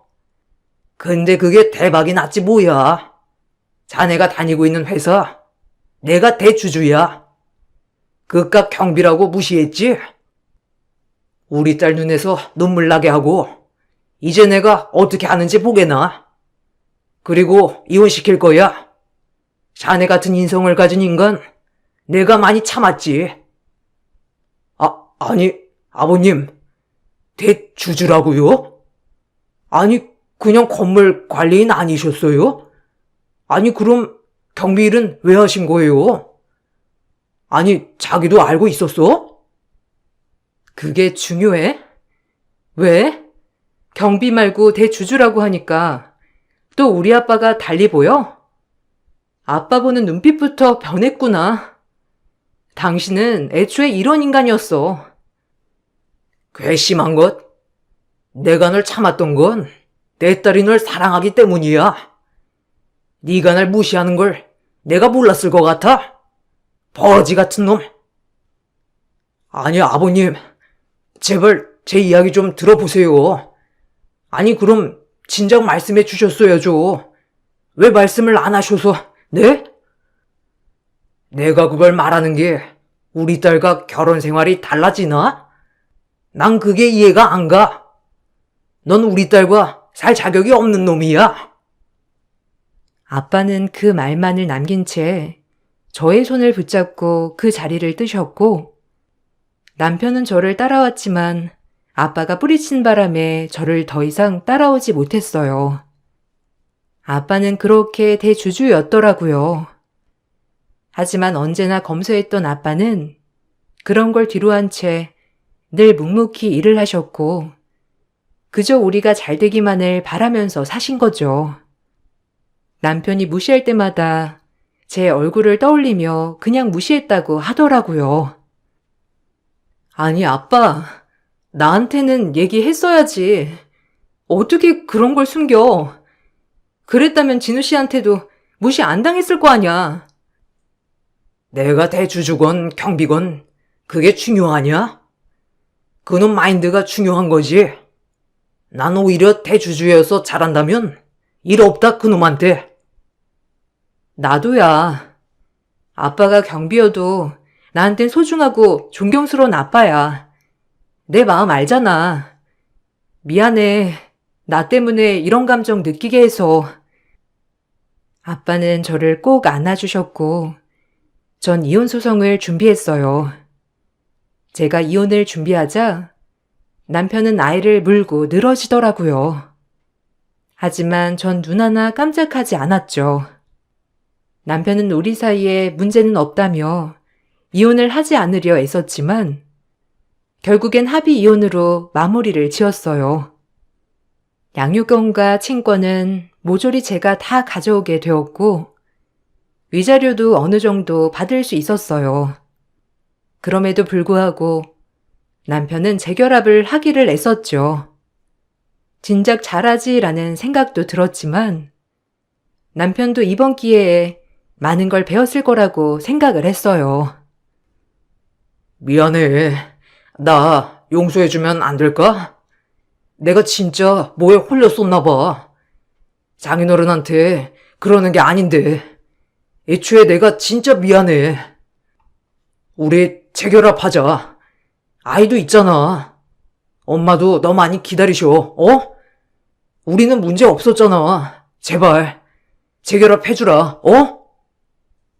우리 아빠랑 엄마가 너한테 우스웠으면 난 그걸로 이미 너한테 신뢰 바닥이야. 이제 아빠 대주주라고 하니까 왜 마음이 바뀌어? 그동안 했던 행동들이 다 후회가 되니? 넌 회사에서 부서 이동할 각오나 해. 네가 여태까지 무시했던 아빠가 주는 벌이니까. 무슨 말이야?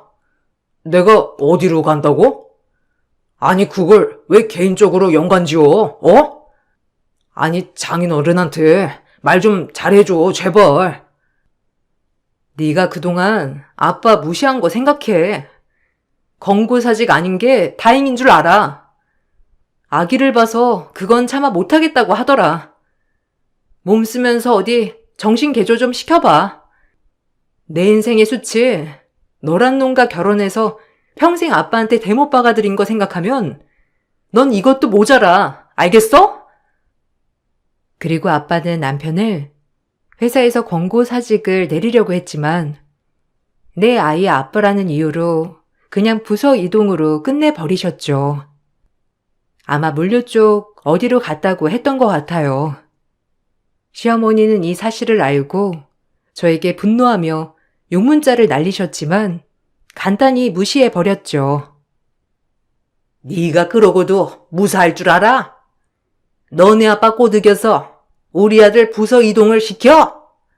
아휴, 내가 우리 아들 어떻게 키웠는데? 너 내가 가만 안 둘 거야. 이래서 끼리끼리 맞는 집을 애초에 며느리로 들였어야 했는데 이거 보면 너 바로 전화해. 알겠어? 가장 큰 무시만이 이 사람이 제일 화나는 일인 걸 전 알고 대꾸하지 않았어요. 그리고 지금은 아이와 함께 제 인생을 살아가고 있죠.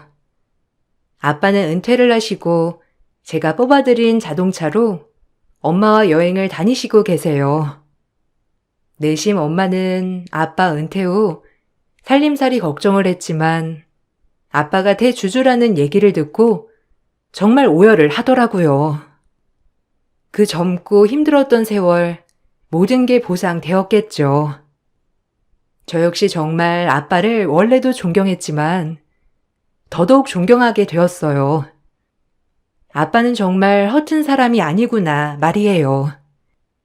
이혼한 딸 평생 건강 달 때까지 옆에서 지켜주겠다고 했던 우리 아빠. 오늘도 아빠를 생각하니 너무 기분이 뭉클합니다. 부모의 사랑이 이렇게 위대한 걸 알았으니까요. 저도 저희 아들에게 그런 사랑을 물려주려고 해요. 길고 긴 제 글을 읽어주셔서 감사합니다. 이만 마칠게요.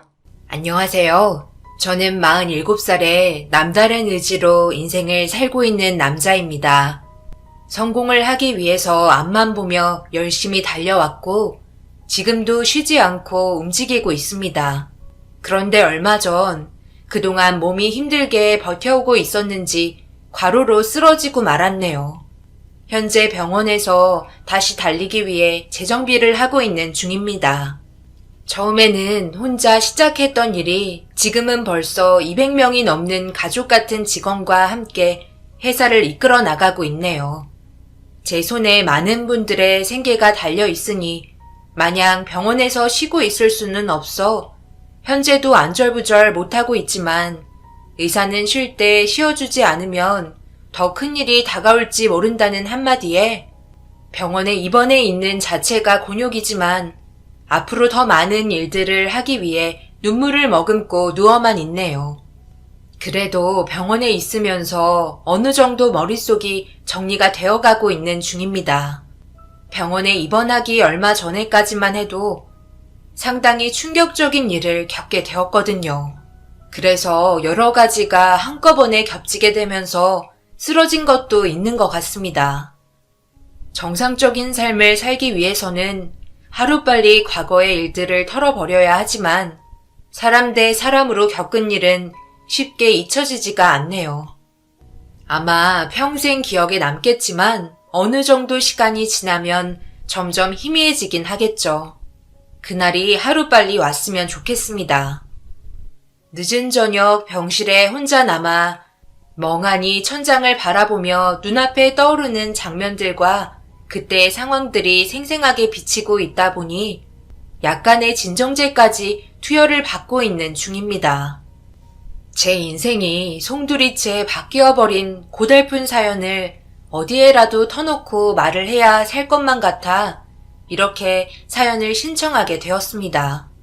앞으로의 삶에 도움이 될 만한 것들을 인생 선배님들의 많은 조언을 들어보고 다시 새로운 삶을 시작하고 싶네요. 약 5년 전 저와 함께 인연을 만들게 된 한 여자가 있었습니다. 진심으로 사랑했었고 서로 결혼까지 약속을 하면서 앞날의 미래를 상상만으로도 행복하게 만들어주는 그녀가 제 삶의 전부였어요. 그런데 모든 인생이 제가 계획하는 대로 이루어지지 않더라고요. 그냥 사람 하나 자체를 좋아한 것뿐인데 도대체 뭐가 문제인지 도저히 이해할 수가 없었습니다. 살면서 부모님께 큰소리 낸 적 없었지만 제 마음 하나 몰라주는 것 같아 너무 서운했었네요. 네가 뭐가 부족해서 그런 여자랑 결혼을 하겠다는 건지 엄마는 도저히 이해를 할 수가 없구나. 왜 하필 가진 것 하나 없는 파출부 여자인 거야? 네가 뭐가 부족해서? 지금까지 일만 추거라 하고 남들이 우러러 볼 수 있을 정도의 위치까지 올라왔으면서 고작 파출부 여자? 노무사에 썼다면서 도대체 왜 파출부로 전향한 건지 너는 이해가 되니? 적당히 데리고 놀고 엄마가 좋은 여자 소개해 줄 테니까 제대로 된 사람이랑 결혼하거라. 부모 말 들어서 나쁠 거 하나 없다는 거 너도 잘 알지? 어머니, 그렇게 안 봤는데 말씀을 정말 심하게 하시네요. 제가 사랑하는 여자라고 분명히 얘기했는데 어떻게 어머니 개인적인 생각만 하시는 거예요? 정말 이해를 할 수가 없네요. 제가 어머니 입장이었다면 절대 이렇게까지 나오지 않았을 거예요. 사람 대 사람으로 서로 진정 사랑해서 만나고 있는 거지 돈을 보고 만나고 있는 것도 아니에요. 너무 실망이네요. 너는 당연히 그 여자가 가진 게 없으니 돈 보고 만나는 게 아니라고 얘기하겠지만 그 여자는 다를걸? 네가 가진 재산이 탐나서 무슨 수를 써서라도 결혼하려고 달려들 거다. 걸려도 아주 제대로 걸려버렸네. 내가 조만간 그 여자 만나봐야겠다. 머리털을 다 뽑아놔야 다신 얼씬도 안 하지. 네가 순수한 걸 알고 접근한 걸 모르니? 사람 함부로 믿으면 안 되는 거 몰라? 세상 떠난 아버지가 왜 어머니를 선택했는지 저는 정말 모르겠어요. 도대체 어디가 좋아서 만난 걸까요? 제가 알기론 어머니 집안도 찢어지게 가난했다고 알고 있는데 그래서 더 그런 집착을 하시나 봐요. 지금까지 어머니 말 한마디도 걸은 적 없었지만 이번만큼은 한 발 물러나 주셨으면 좋겠어요. 저도 참는데 한계가 있고 무작정 가만히 있진 않겠어요. 어머니는 제대로 코 꼈다며 집안이 떠나갈 정도로 난리를 치셨어요. 제가 얼마나 벌고 있는지 무슨 일을 하는지 그녀는 잘 알지도 못하는데 무작정 의심부터 하는 어머니의 행동들이 저를 실망하게 만들었고 그런 모습이 대화하는 것 자체가 꺼려지게 되더라고요. 과거에 그녀가 노무사의 직업을 가지고 있었지만 생각보다 그렇게 큰 돈을 버는 직업은 아니었어요. 그리고 혹시 몰라 어머니한테 말을 안 했던 부분 중 하나가 바로 그녀의 몸 일부분이 신체적인 장애가 있어서입니다. 예전에 출장을 가던 도중 퇴근길에 잠시 편의점에 들려 맥주 한 캔 사서 집으로 들어가고 있는데 뒤에서 오는 차가 덮치면서 머리를 심하게 다쳐 점점 기억력이 감퇴되는 걸 느끼면서 어쩔 수 없이 그만두게 되었다고 해요. 저와 데이트를 하려고 약속을 잡으면 몇 번이나 약속한 날을 까먹기도 합니다. 하지만 제 얼굴을 볼 때면 걱정스러운 표정이 아닌 정말 행복해 보이는 모습으로 저를 반겨주는 모습에 이 여자를 절대 놓치고 싶지 않아 함께하고 싶다는 결론을 내렸었는데 제 결정을 무참히 밟아버린 어머니가 너무 서운했었습니다. 결혼 생활하면서 당연히 돈이 많으면 없는 것보다는 좋겠죠. 그런데 둘 다 찢어지게 가난한 것도 아니고 저는 남들과 다른 길을 걸어오면서 많은 재산을 가지고 있는데 더 이상의 재산이 많아봤자 의미가 없다고 생각했었지만 어머니는 그게 아니었습니다. 당연히 저보다 더 많은 걸 가지고 계신 분들 또한 계시겠죠. 그렇지만 자기의 위치에서 내가 가진 것들을 놓치지 않기 위해 더 많은 것들을 희생하며 살고 있다는 걸 저와 어머니는 잘 알고 있으면서도 막상 결혼을 하려니 상대방의 재산을 안 볼 수는 없었나 봅니다. 아버지가 왜 세상을 떠났는지 알면서도 어머니는 이미 돈의 노예가 되어버렸었어요. 집에서는 파출부 일을 하고 있는데도 그냥 하라고 놔두고 있는 거예요? 보기에는 집안 살림도 제대로 못할 것 같구만. 왜 우리 아들을 꼬셔서 이런 곤란한 상황을 만든 건지 둘이 집안 차이가 너무 많이 난다고 생각되지 않아요? 이렇게 얼굴 본 김에 확실하게 선을 긋고 싶네요. 우리가 함께 할 수 있는 인연은 아닌 것 같아요. 무슨 뜻인지 알죠? 결혼을 반대하겠다는 말이잖아요. 왜 잘 모르겠다는 얼굴 표정을 짓고 있어요? 이번 주 주말에 선짜리 파놨으니까 더 이상 엄마 힘들게 하지 말고 설득시키려고 노력도 하지 마라.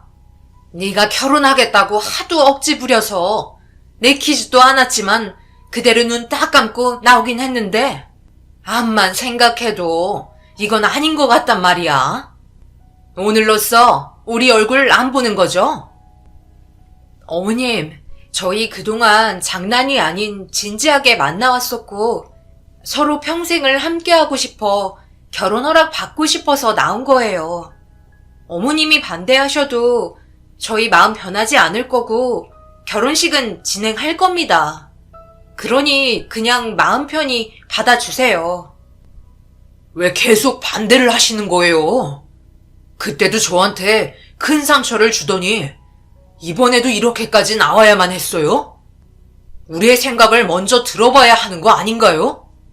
어차피 반대를 하실 생각이었다면 제가 자리를 만들었을 때 싫다고 말을 하시지 그러셨어요. 꼭 결혼 허락해 주실 것처럼 행동하시다가 갑자기 면전 앞에서 안 좋은 말들을 하셔야 속이 편하세요?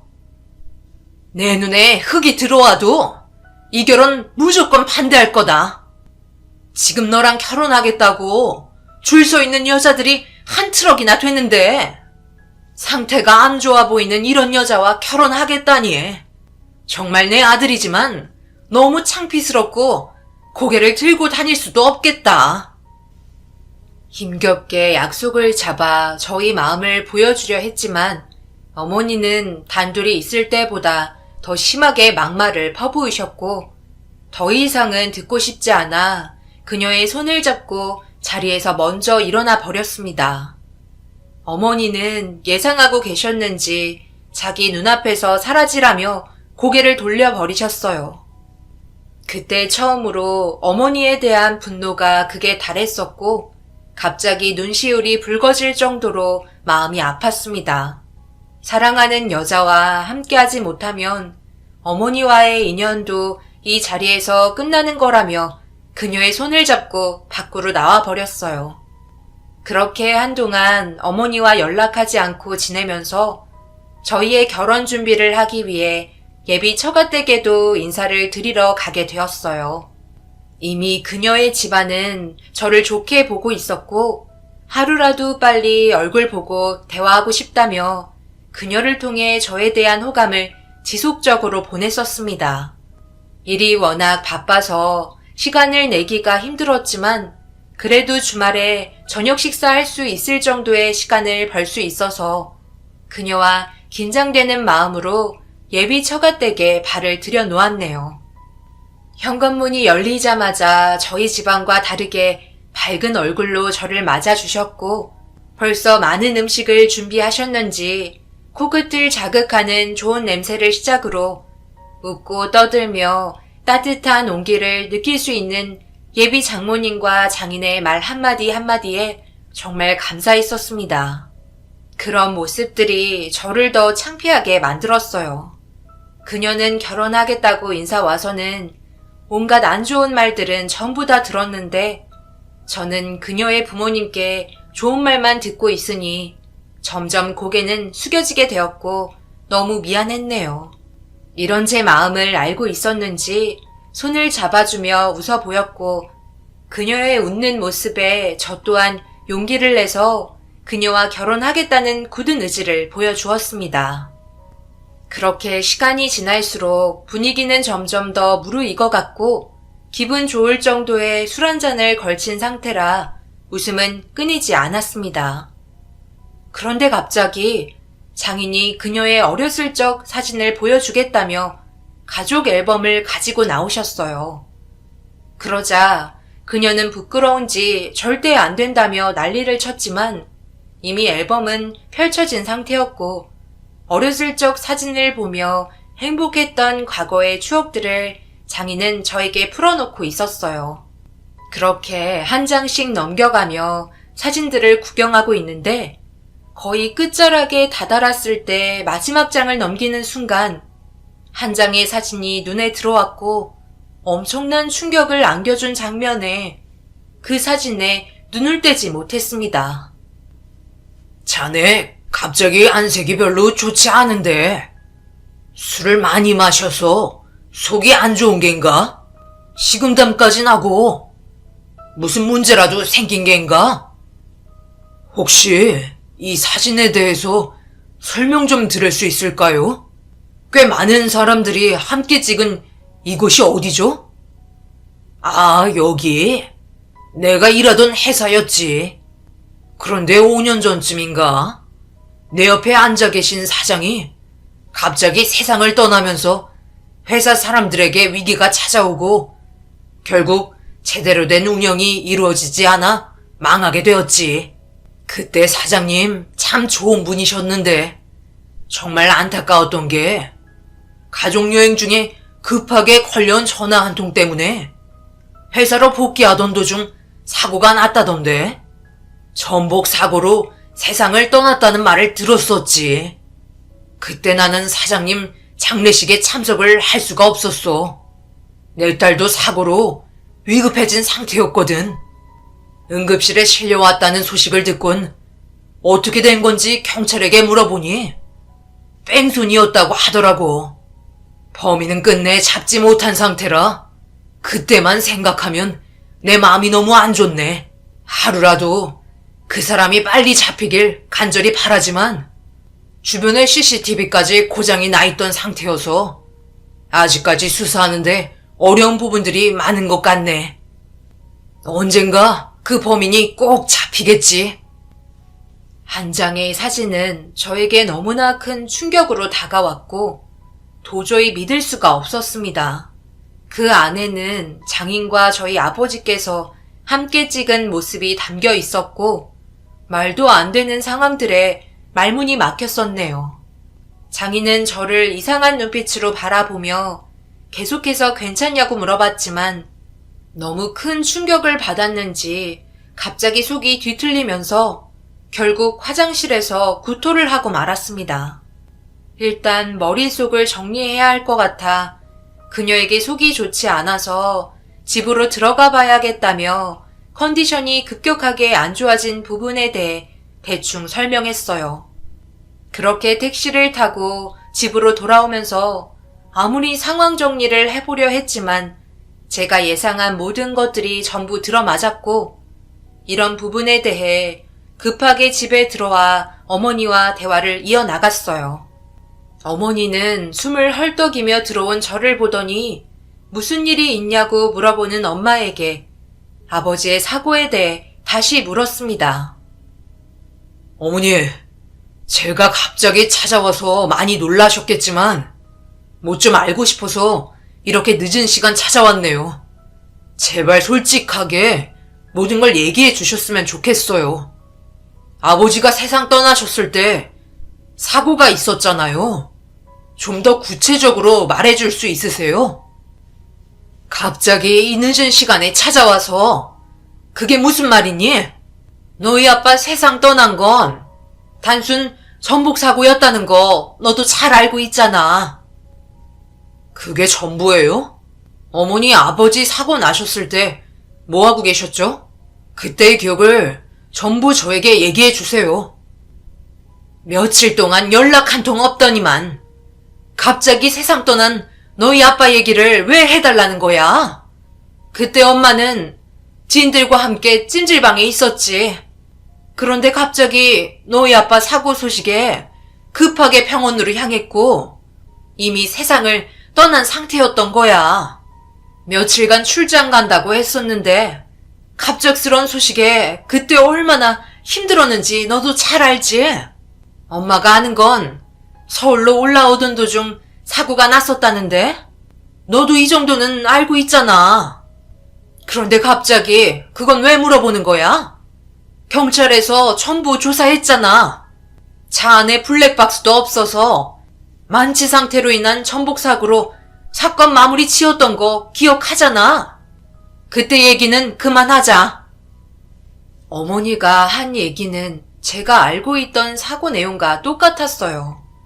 그런데 장인이 뱉은 한마디는 너무나 충격이었고 어디서 무얼 들었길래 가족여행을 하던 도중에 급하게 회사로 올라오다가 사고가 났었다고 얘기하는지 이해할 수 없었습니다.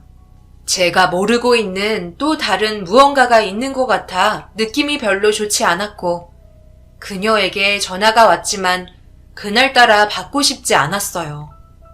장인과 아버지가 서로 알고 지낸 사이였다는 것도 충격이었으니까요.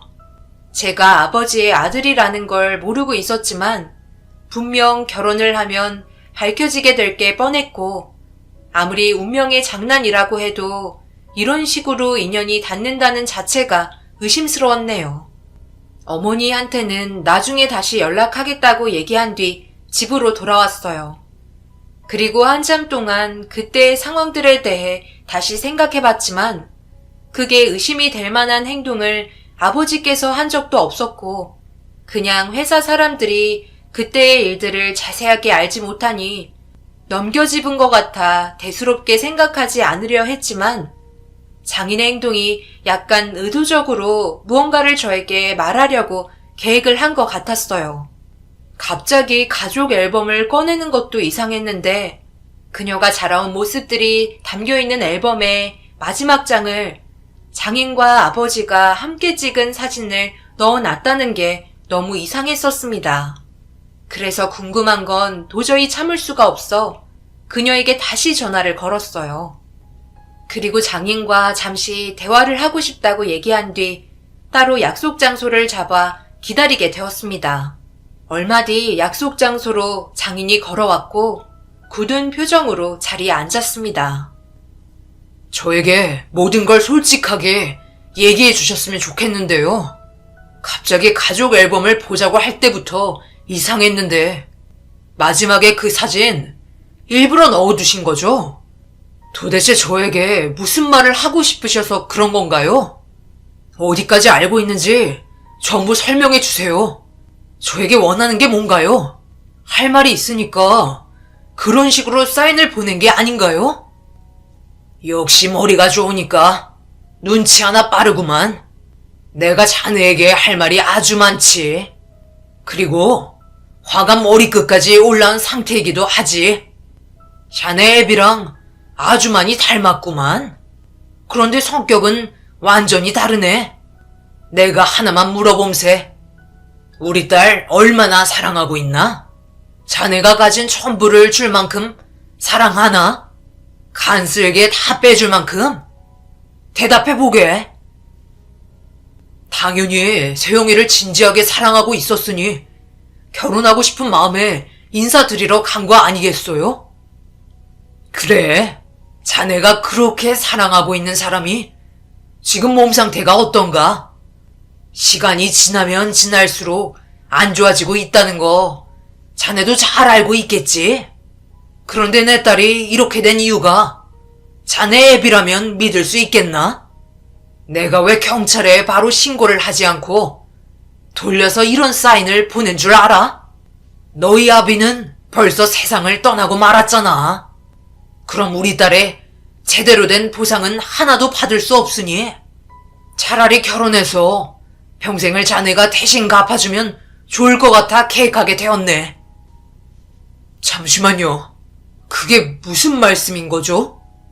그러니까 세영이 사고 당한 게 저희 아버지와 연관이 되어 있다는 말인가요?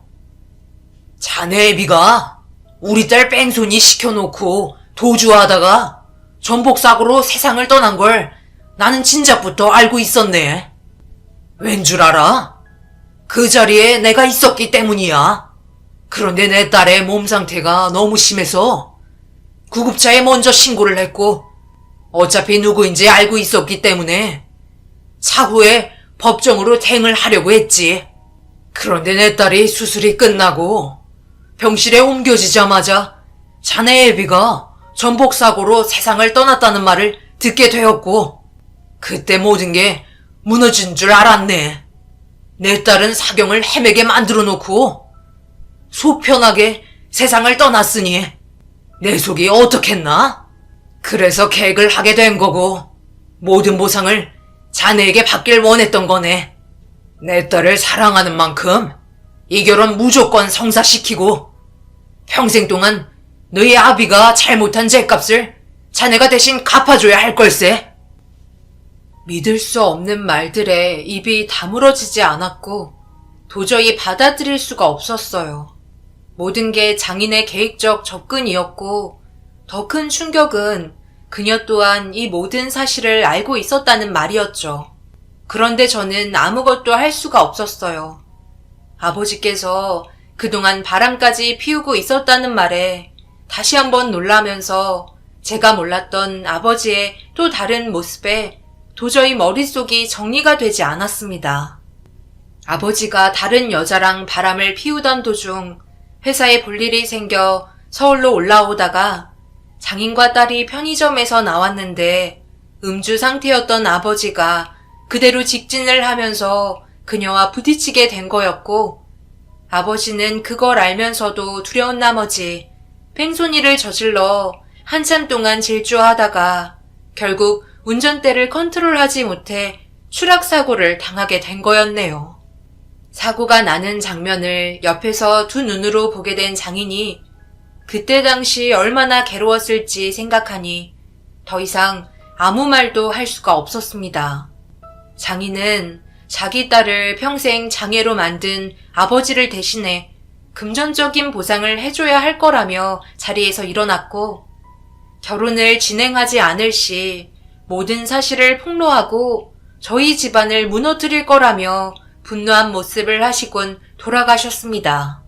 이 사실을 어머니가 알게 된다면 분명 쓰러지게 될 테고 그 충격으로 인해 정신적인 문제가 생길 수도 있을 것 같은 두려움에 아무것도 할 수 없었습니다. 그녀 또한 이 모든 걸 알고 있었으면서 그동안 숨기고 있었다는 사실에 온몸이 부들부들 떨렸어요. 그날 술을 너무 많이 마시는 바람에 한 번도 회사 출근을 거르지 않았던 제가 처음으로 몸이 좋지 않아 출근을 할 수 없었고 집에서 알아눕고 말았었네요.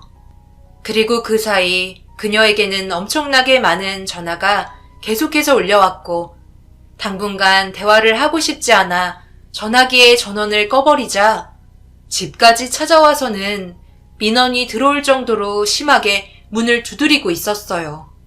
회사에 전화해봤더니 출근 안 했다는 걸 확인했다며 문을 열라고 난리를 치길래 어쩔 수 없이 현관문을 열어줬습니다. 그 순간 갑자기 저를 보더니 얼굴에 손을 올렸고 너무 놀라 뭐 하는 짓이냐고 소리를 지르자 자기 전화 무시했다고 난리를 치며 제가 알던 사람의 모습을 보여주지 않았어요. 이게 뭐 하는 짓이야? 너 원래 이런 성격이었어? 서로 지켜야 될 선이 있는 거야. 다짜고짜 내 얼굴에 손을 올려? 전화를 받지 못할 상황이 있었을 수도 있는 거고. 지금 내 머릿속이 얼마나 복잡한지 너도 잘 알면서 이런 식으로 나와? 네가 뭘 잘했다고 큰 소리야. 너희 집안 때문에 내가 이 꼴이 됐는데 당장 무릎 꿇고 손이 발이 되도록 빌어도 모자랄 판에 어디다 대고 소리를 질러? 한 번만 더 내 전화 안 받기만 해봐. 너희 그 잘난 엄마한테 이 모든 사실을 폭로해 버릴 테니까. 내가 그동안 얼마나 참기 힘들었는지 알아? 앞으로 평생을 나에게 모든 걸 바치면서 살아야 할 거야. 그래야 너희 아버지가 했던 행동에 대해서 죄를 씻을 거 아냐? 말 나온 김에 지갑에서 카드 가져갈 테니까 오늘부터 찍소리 하지 말고 결혼 준비나 서두르도록 해. 자식이 부모 휘어잡지 못하면 되겠어? 너 나한테 푹 빠졌잖아. 내가 뭔 짓을 해도 전부 용서되잖아. 결혼하고 보자고 해. 너희 어머니도 가만두지 않을 테니까. 내가 지금 너희 집안에 대한 분노가 하늘을 찌른다고. 네가 원하는 보상 해줄 테니까 우리 인연 여기서 끝내자. 우리 아버지가 했던 행동에 대해서는 내가 사과할게. 그리고 몸에 남은 상처와 후유증에 대해서 전부 치료할 수 있게 의료 지원까지 전부 보상해 줄 테니까 우리 여기서 그만 끝내자. 뭔 소리야? 네가 얼마나 줄 수 있는데? 평생 먹고 살 수 있는 돈? 나는 그런 것보다 더 많은 걸 원한다고. 내가 왜 연금을 버려야 하는데? 우리 가족, 친척, 그리고 결혼해서 낳을 자식까지 전부 평생 펑펑 쓰며 먹게 살게 해줘야 용서해줄까 말까야. 너는 돈만 벌어주는 기계처럼 살면 되는 거야. 앞으로 내가 이 카드를 쓰는 데 있어서 어떠한 태클도 걸지 마. 만약 그렇게 한다면 너희 어머니한테 엄청난 충격을 안겨주고 두 번 다시 일어나지 못하게 할 테니까. 알겠어? 그녀가 우리 집에 온 목적은 단 하나였어요. 제가 가지고 있는 카드였고 한바탕 난리를 친 뒤에야 어느 정도 진정이 됐는지 밖으로 나갔습니다. 그때 처음으로 세상 떠난 아버지에 대한 원망이 너무나 크게 다가왔고 왜 그런 행동을 했는지 이해할 수가 없었습니다. 그렇게 한참 동안 혼자 남은 집안에서 눈물을 훔치며 앞으로의 인생에 어둠이 내려앉고 있다는 걸 받아들여야만 했어요. 어머니한테까지 문제가 생기게 할 수는 없었습니다. 분명 모든 방법을 동원해 저를 가만두지 않을 거라는 걸 확신할 수 있었고 어떤 식으로 처리를 해야 할지 많은 고민에 빠지게 되었네요. 아버지가 잘못한 부분에 대해서는 충분히 보상을 해줘야 하지만 하는 행동을 봤을 때는 더 심한 요구까지 들어올 것 같아 미리 변호사와 함께 이 문제에 대해 의논을 하였고 그녀의 집안이 당한 어려움에 있어 아버지가 잘못한 건 맞지만 그렇다고 모든 조건을 수용해 줄 필요는 없다며 우선적으로 금전적인 제한을 두는 게 좋을 것 같다는 변호사의 말에 카드의 한도를 정해놓곤 앞으로의 계획을 좀 더 철저하게 세워야만 했습니다. 그런데 카드를 흥청망청 쓰던 그녀가 갑자기 한도가 걸리니 당황했는지 전화가 빗발쳤고 예상한 결과대로 난리를 치며 온갖 욕설까지 퍼붓고 있었네요. 사소한 거 하나하나 전부 증거물로 남겨놓았고 금전적으로 자유롭지 못하게 되자 장인의 귀에까지 들어가게 되면서 제가 호락호락하게 모든 걸 지원해주지 않을 거라고 판단했는지 다시 한번 만나길 원하고 있었어요. 그래서 저도 할 말은 해야 할 것 같아 약속 장소로 나갔습니다. 그런데 주위를 둘러봐도 아무도 없길래 아직 도착하지 않은 것 같아 잠시 화장실에서 볼일을 본 뒤 밖으로 나오자 장인과 그녀가 자리에 앉아서는 상당히 심각한 표정으로 서로 대화를 주고받고 있었어요. 쓰고 있던 모자를 푹 눌러 쓴 뒤 조심스럽게 한쪽 자리에 자리를 잡아 대화를 엿들었습니다. 그냥 우리 보상해준다는 금액의 돈만 받고 땡치면 안 될까? 더 많은 걸 바라다가 한순간에 모든 걸 잃을 수도 있다고. 굴러들어온 돈복을 걷어차버리겠다는 말이야? 너는 왜 이렇게 생각 없는 행동을 해서 이를 이 지경으로 만든 거야? 내가 뭐라고 그랬어? 그냥 그 사람 붙잡고 있으라고 얘기했지? 왜 이런 사단을 만드냐고. 아빠가 말한 대로 조금만 참고 일을 진행했다면 저 집안의 모든 게 전부 네 거였을 텐데. 정말 답답해. 이번에도 아빠가 하는 말 거르지 말고 무조건 행동하도록 해. 저놈은 지금 자기 아빠가 사고를 냈다는 거에 대한 죄책감에 엄청 괴로워하고 있다고. 그런데 나중에라도 알면 어떡할 거야? 내가 저 사람 애비랑 바람 났었다는 걸 알게 된다면 역으로 고소당할 수도 있다고. 증거가 어디 있냐? 없잖아. 우리는 돈만 챙기면 된다니까. 이 꼭 다물고 그냥 살면 돼. 본 사람이 있어? 아무도 없어. 네가 그때 돌발 행동만 하지 않았다면 저놈의 애비가 너한테 차로 돌진하지도 않았을 거야. 어차피 서로 이중생활 하는데 왜 다른 남자가 생겼다는 말을 해서 도발한 건데? 그냥 조용히 만나면 되는 걸. 제발 생각 좀 하고 행동해. 아빠가 내 입장이 돼봐. 늙은 노인네랑 놀아주는 게 얼마나 힘든지 알아? 비 맞추는 거 정말 짜증난다고. 그녀의 애비라는 사람이 이 모든 걸 계획했었고 그녀가 아비의 말을 따라 접근했던 거였어요. 결국 모든 게 거짓이었고 그녀와 아버지는 저희 몰래 서로 바람을 피우고 있었던 거였네요.